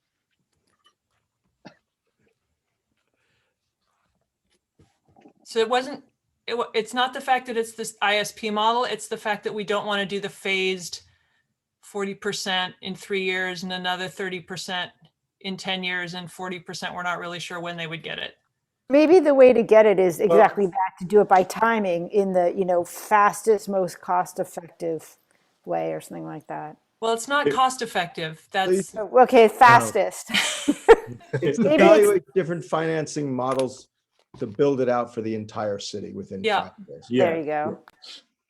You know, To if I find can and chime in, build. if I can chime in a little bit on that one, listening to the commission here, I actually think you sort of had two different thoughts going on in this. One was, I think what I heard was a reluctance to go out with a plan that doesn't cover the entire city. Okay, to say, oh well, this part of the city, we don't know what we're going to do. We'll decide some other time. So that was one. But I also heard Commissioner Siegel early on commenting on the stage thing more as, well, we could do some of it up front and see if we really hit our takeout targets and so forth. And then if we do, proceed with the rest of it. And so there were sort of two thoughts. One was, should we do it all, commit to the whole thing at once or not?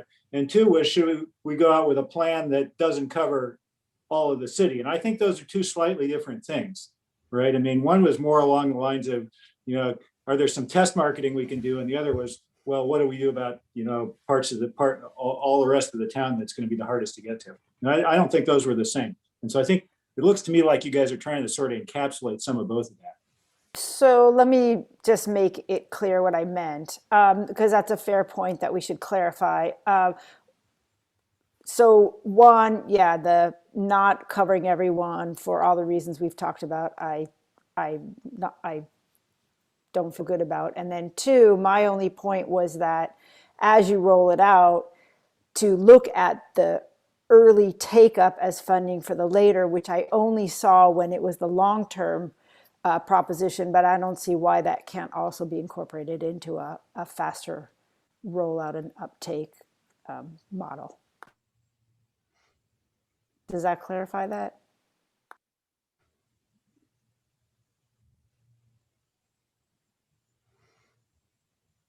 Vice Chair Siegel, do you want to suggest language that captures what you have in mind? Well, I mean, I think that's just evaluating different financing. It's just the idea that there was this divide that I thought was a false divide. I think if you're rolling it out, different portions are going to be lit up at different times, or different customer, not every customer is going to be turned on day one. And so just to look at that as more revenue and not only factor that in when we're looking at a 10-year or 10-year plus plan. But I think the only point is that consider early revenue as part of the funding for later expenses. I think we said 5 years, not XX, just. Yeah, Dave, I was just going to highlight that. 5 years. So is it evaluate different financing models to build out over the entire city over 5 years, including using revenue from early high expected uptake neighborhoods to finance later neighborhoods? Well, do we need to be prescriptive on how we would do the financing from here? I mean, that's obviously one approach, and it may be the best approach, but using COPs may be a good approach. I mean, I don't know what it is. I mean, I just think. Yeah. So maybe it's just put the period after 5 years. I'm just saying we should give broad advice and say, look, we want this to look this way. And I guess I did want to make one other comment on Councilmember Filsath's point. And I think just so I understand it, and I was thinking a little bit, if, for instance, we are going to spend a lot of money to do this and the take rate turns out to be 15% and it's a disaster, what is the downside to the city? And I think that's really Councilmember Filsath's concern. And if that's the concern and council felt that way, then you actually probably would do the conservative approach, which is build it out slowly and and leave out 40% of the city and do it that way. That would be better than doing nothing. But while I share the concern, I don't think that's what's going to happen. And so I'm less risk averse. But if you really were more risk averse, you would do what we're not recommending. And I just think we just need to recognize that we're taking the more aggressive approach because we have faith that we will offer a good product that, at least 25% of the people in Palo Alto will want. And I mean, I think that's almost a new business, and it's sort of somewhat faith-based on some of that. And yeah, we'll do surveys and we'll do market studies and all of that. But, at the end of the day, there's going to be a risk there. I mean, that's an interesting point. I guess it goes back to my earlier comment, which is, and I don't know how the COP works if you have to do it all on the front end, because, I mean, maybe we enter into a contract for the whole city or a big portion, and maybe we save a lot of money doing that. But we will be turning it on over time. So it won't be 5 years of build out and then, we flick a switch and everyone is lit up. It will be over time. And so we'll have a sense too. And we'll also have a sense, frankly, whether AT&T and Comcast are trying to come in and compete with steeper discounts.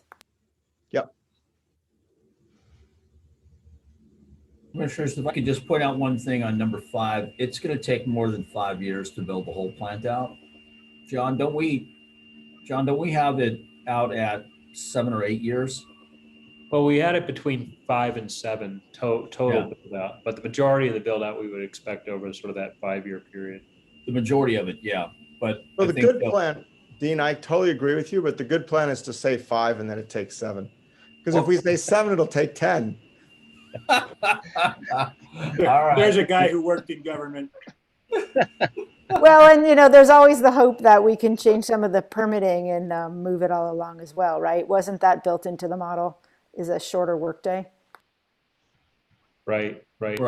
I'll just remember when the community's asking me about it, I'll re-ask Greg to answer those questions for me. Thank you. Exactly.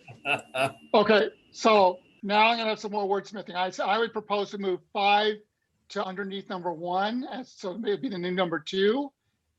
And then I would move 4 to be underneath that.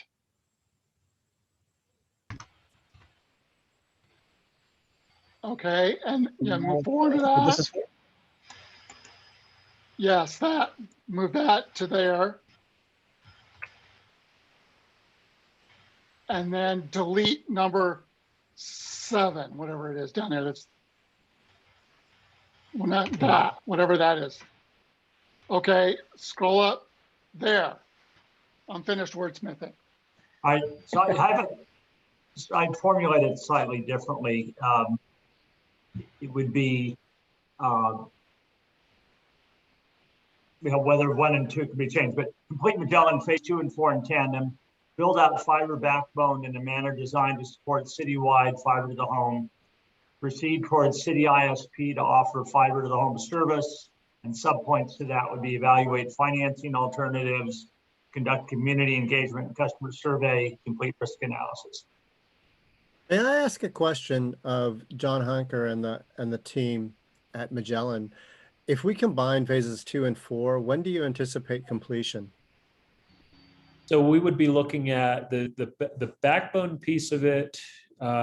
We would be looking at the end of the year, and we would be looking at we'd be looking at the fiber to the home phase first quarter of next year. Then can we modify number 4, accelerate communication and education of fiber to the home to represent, since we're in the middle of this year, to complete by Q1 of next year, so that education process is complete, that engagement process is complete by the time the design is actually done.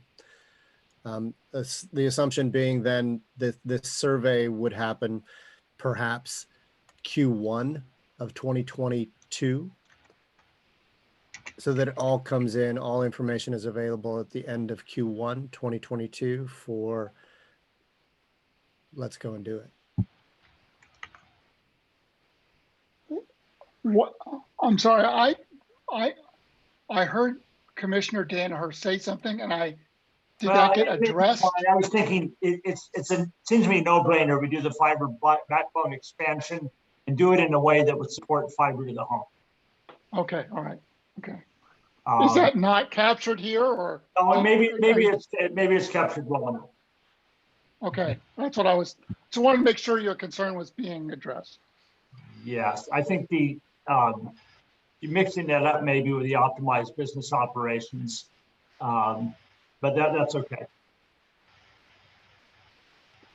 Okay, so are we ready to think about this? I think we should just vote on it and approve it. Commissioner Scharf, this was your motion, right? Yeah, I'll just go ahead and say that's my motion. I forget who And seconded it. I'll second it. All right. Do we have any further discussion before voting on this motion?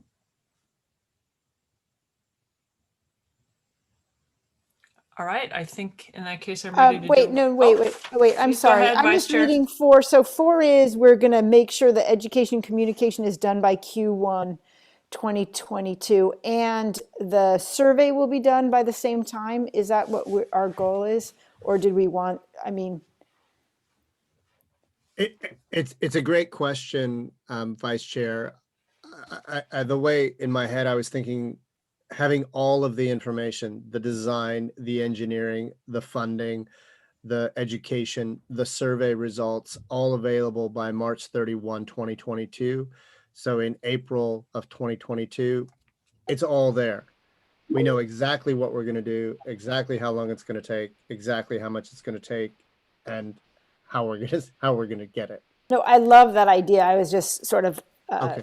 since we've been talking about education coming before a survey, but I guess that's being too, maybe that's being too precise. Oh, that was my only point. I think he's trying to say it's done by Q1 and then in Q1. So one is intended to be before and one is intended to be in that quarter. Is it? Just to confirm, this is calendar year, right, too? We're not talking about fiscal year. We're talking about by yes, March. yes, Dave, calendar year. Sorry. Is it better to put March by March and then put starting in April? Yeah, let's do that. For clarity. Well, I think your clarification of by and in are absolutely dead on, Chair. So it would be, the survey would be done in March 2020. The education would be done by March 2022.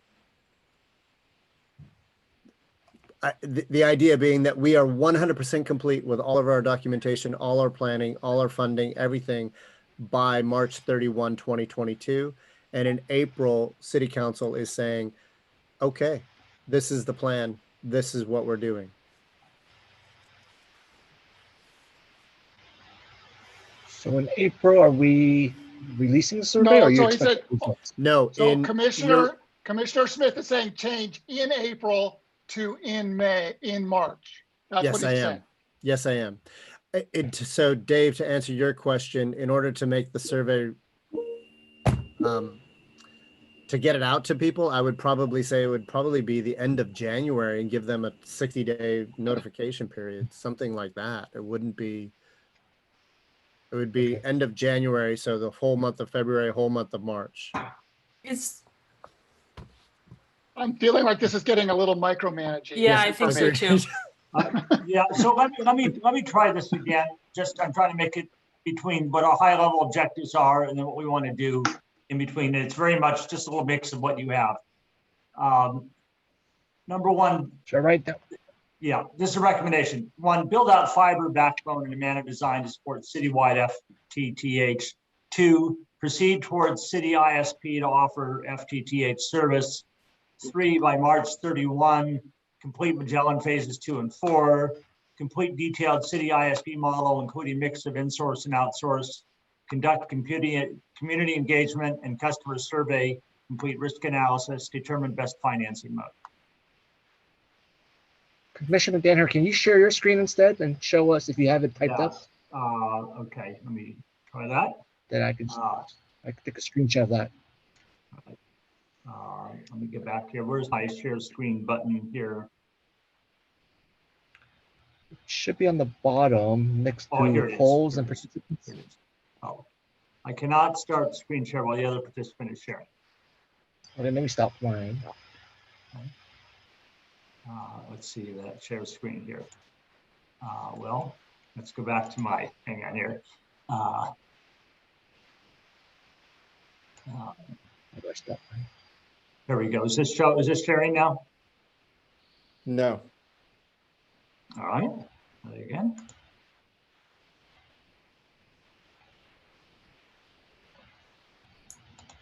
Now, let's see if it's sharing now. How about now? Try again. All I'm right. trying to stop sharing and Okay. Maybe I need to go side by side. Let's try that. Here we go. We got it. You got it. Okay, I got the numbering wrong.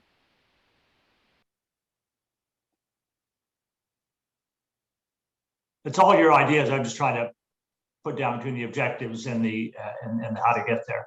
And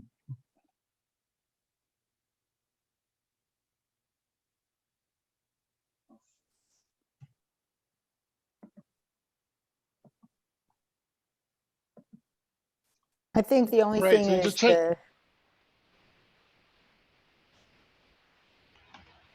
Go ahead, Vice Chair it Siegel. would be complete community engagement, right? oh, okay, got it. Sure.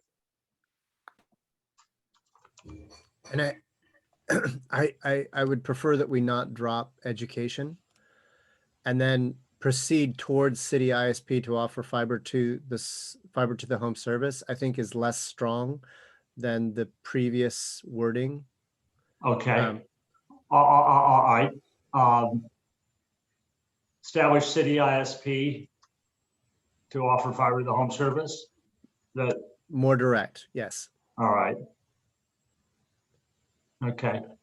Yeah, it's somewhat Establish- subject to the analysis that comes below, but I think that's understood. Sorry, I have the numbers wrong here, but let's see.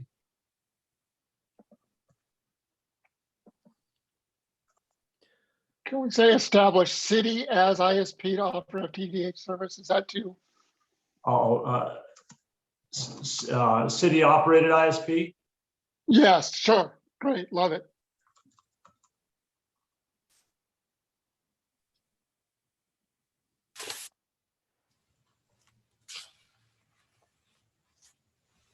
How about the piece about evaluating federal and state granting?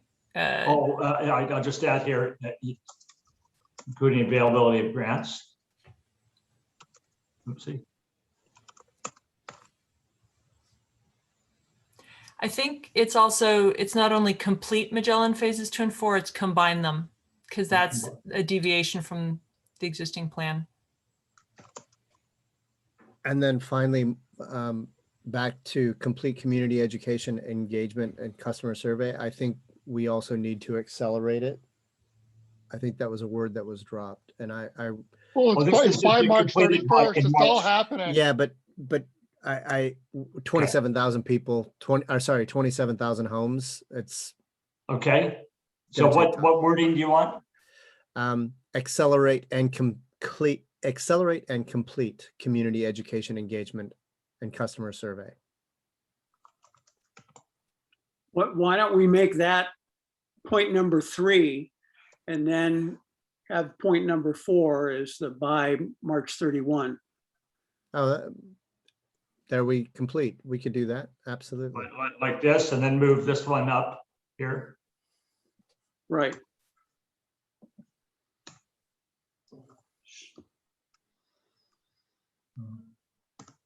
Oops, well, we got the all right. Sorry. You're doing great, Commissioner Danaher.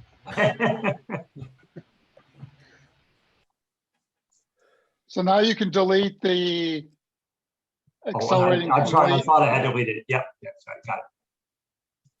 And I don't know on the last bit about availability of grants, if it's important to say government grants or, you know. Okay, oh, sure. federal grants, however you want it. Well, state and, what would it say? State and, I can't remember. Okay, Would so be, my federal challenge is, state grant. is this good enough? Are we getting good enough, close enough, or do we really need to do more? I'm just asking. We can decide we need to do more. You mean on the motion? Yes. I do have one question, which is if city council is going to get the same report and slides that we do, then we haven't clarified our preference for the for not stranding 40% of the city with no specific plan for how you would finance or build it. How about citywide? Yeah, Yes. I think that does it. Might as well be We'll consistent. convey that message in the staff report. Well, you also dropped the 5 years and Okay, within 5 years? yeah, well, you could say within 5 to 7, but 5, yeah. Okay. 5 or 5 to 7, what do you Go want? with 5. Okay. I like 5. 5. All right. Commissioner Scharf, it's still your motion. Are you happy with this motion? Yeah, I just think that we should, not to nitpick, but I do think we should use similar language on the federal grants, which says federal and state grant funding options, because what we're doing is telling them to go start writing grant proposals, I think, right? Okay. Okay, I'm good with that. I re-second. All right. Is there any further discussion before we move to a vote?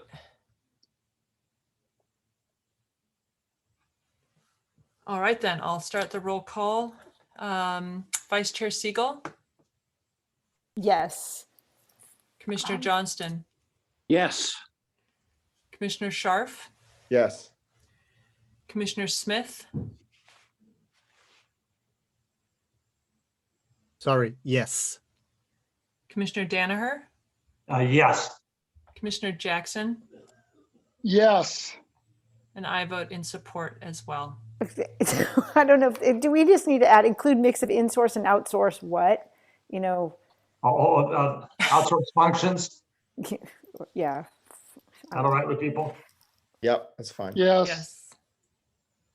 Sorry, I don't know if that Ship changes it. for anyone. Fair enough. That's good. I think it's clear, again, if they're going to get the same report that we got, it's clear what we're talking about, I think. This is fine. All right. Great. So the motion carries unanimously. Thank you, everybody, for your input. And We're on David, the you got home stretch. screenshot you needed? Say that again. Oh, Dave said he I did a didn't- screen. Yeah, I got a screenshot already. Thank you. Okay, great. So with that, we're on the home stretch, but I do remember Director Batchelor indicated he actually did have a director's report for us. So I want to make sure we have a chance to hear that.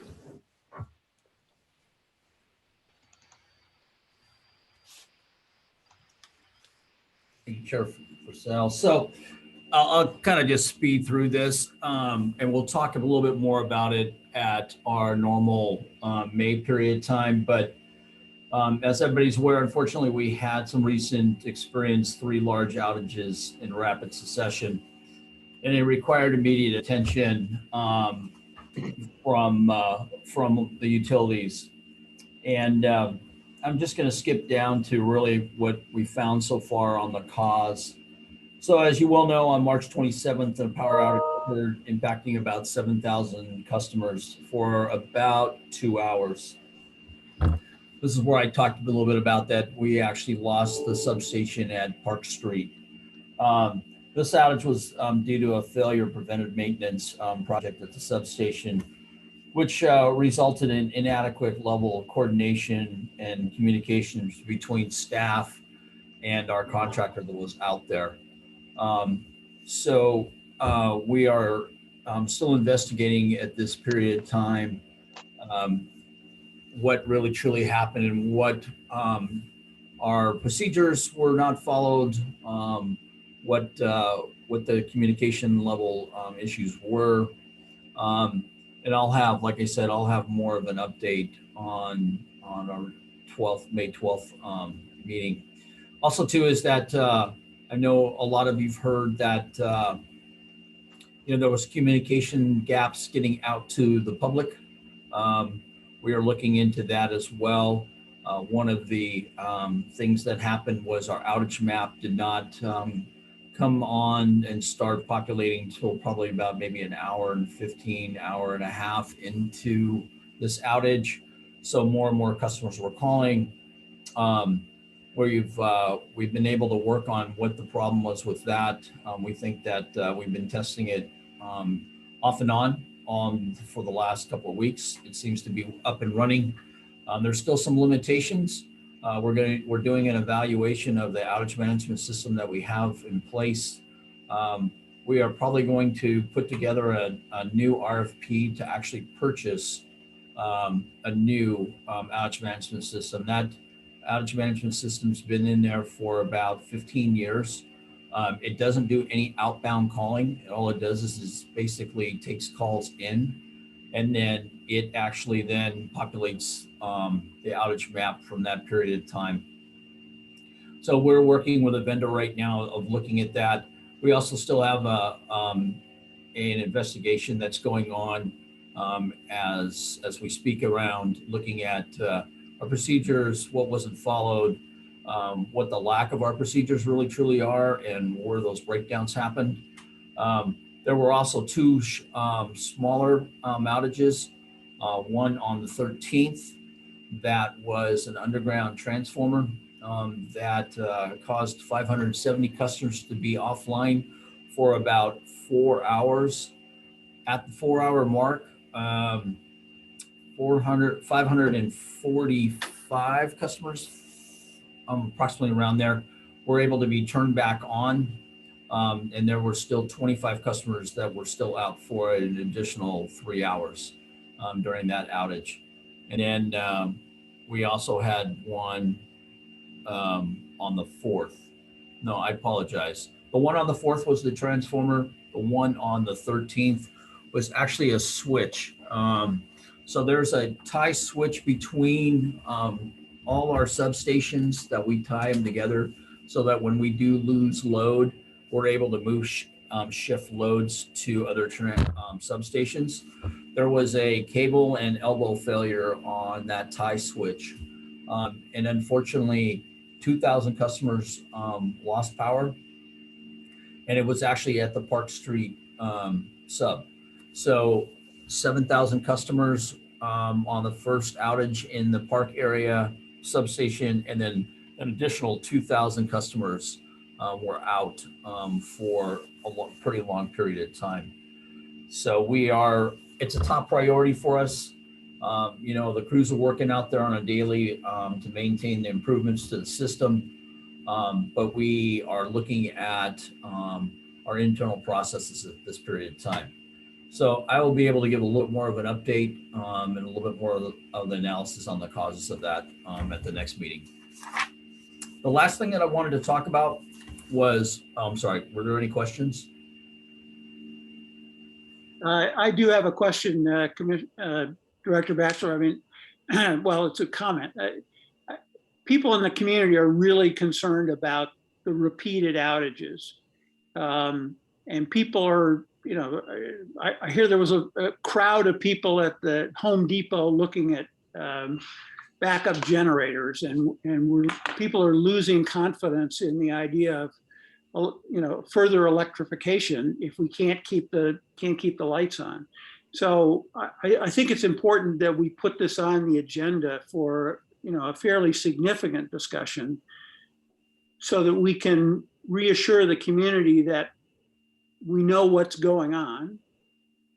We're addressing what the equipment or mechanical failures are, but we also have to do a better job of getting the word out to the community about kind of what's going on and what they can expect, because a lot of people say, we just didn't know what had happened, when it was going to be fixed, and And I'd say we're just losing a lot of faith in the community and our ability to provide reliable service.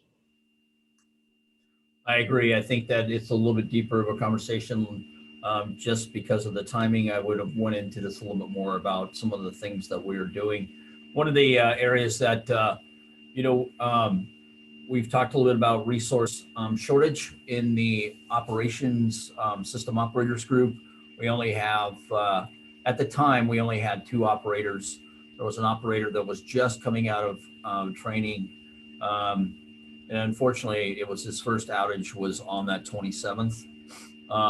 We know that there was some things that should have been done. There should have been some folks that were contacted. Like I said, we dropped the ball from the utilities perspective on how we communicated out to the community about that. We didn't really get great estimates, and we did not get out to in the social media very quickly on that outage. And like I said, we're addressing those as now, but we can have a longer discussion. I can put this actually on a topic, and we'll talk about this in the next coming months. Great, that'd be good. The last thing that I wanted to bring up real quick,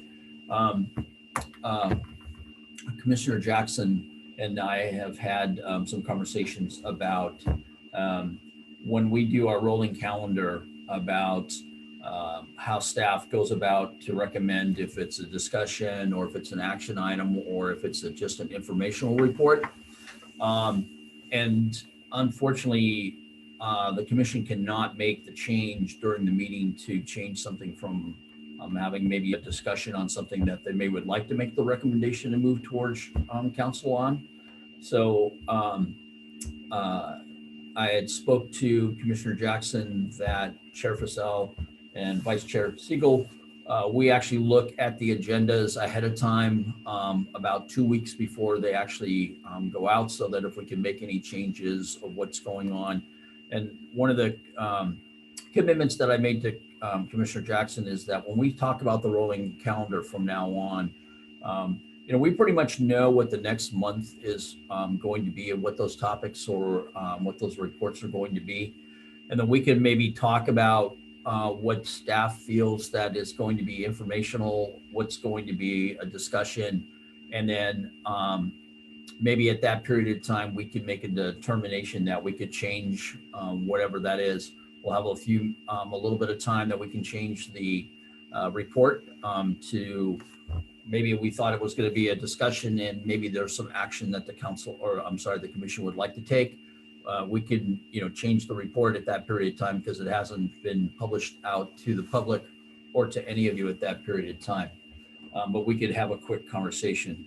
So I know that none of you really have the rolling calendar in front of you, but one of the things that Commissioner Jackson asked if I could really just go over what the May reports are going to be, and then what are going to be what we determine from staff, how we determine what they're going to be. So first thing is it's budget day, so that's going to be an action item. We need you to accept that so we can move that forward.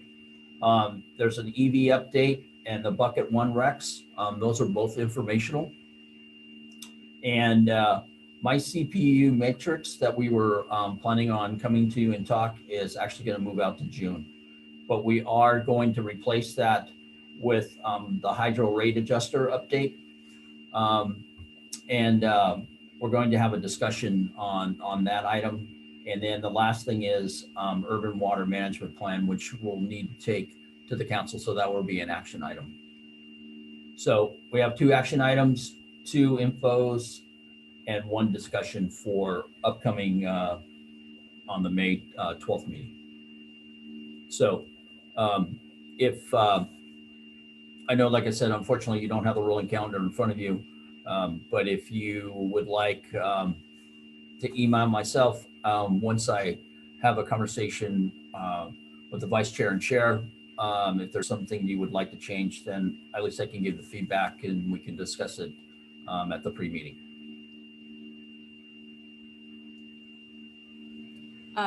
Vice Chair Siegel?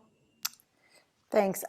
My only question, I guess, is to Councilmember Philseth. If something is a discussion item, but it's a, highly engaged discussion, does that trickle up to City Council? If you're here, does it get discussed, or is it only if it's a voted action item? I don't know that there's a terribly formal answer to that, which maybe is the answer you're looking for, but the enthusiasm of the UAC for this thing that we discussed tonight is, and the confidence in it, I will communicate. So maybe if I guess I just meant generally if something is a discussion item where, I guess maybe there's disappointment by a commissioner, I don't know, because, just the idea that the goal is to get it communicated to council. Right. Some of the other boards and commissions, they'll actually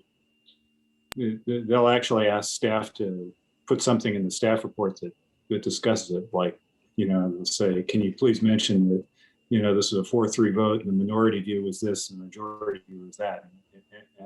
And some of the other boards and commissions will do that.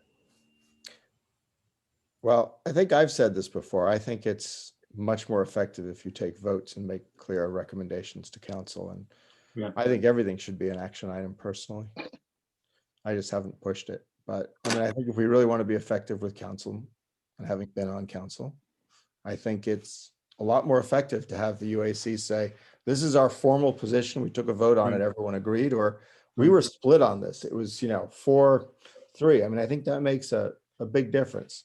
I think that's a fair observation. Yeah. So I would recommend that, at least we have the opportunity to vote on everything, and that would make it, unless staff is really just a discussion item, should be staff is informing us, not seeking our input. Right. And even then, we sometimes want to give an input to council. And so by not making it an action item, basically we're being muzzled in a way of not being able to put forth our views. So at that point, we would have to bring it back to the commission and change it, to right. But so it's easier just to make everything an action item. And you could say we don't have to vote on it, but it's definitely more efficient if we want to weigh in than having it come back a second time. So. That said, I want to make sure we're not having a whole discussion right now about something that's not noticed.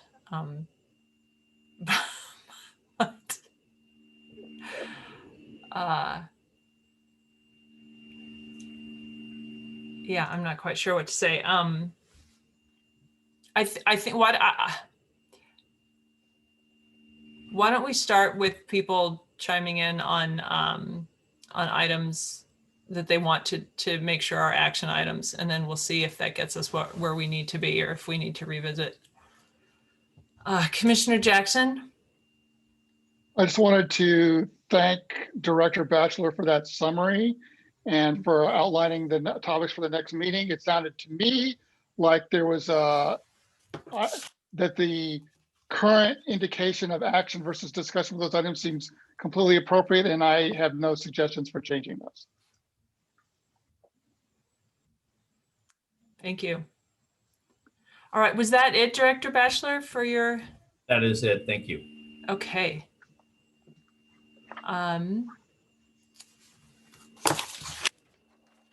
Well, officially we have, I get the sense, yeah, officially we have commissioner comments and reports from meetings and events. Looking for hands, all right. And future topics for upcoming meetings, I feel like a little bit we just dealt with that, but if there are any commissioners that want to suggest additional topics for upcoming meetings. Well, I don't know if we have to do it technically now, but I would like to get, I think we're already going to do it, a more robust discussion about the outages. Yeah. Yep. Yes.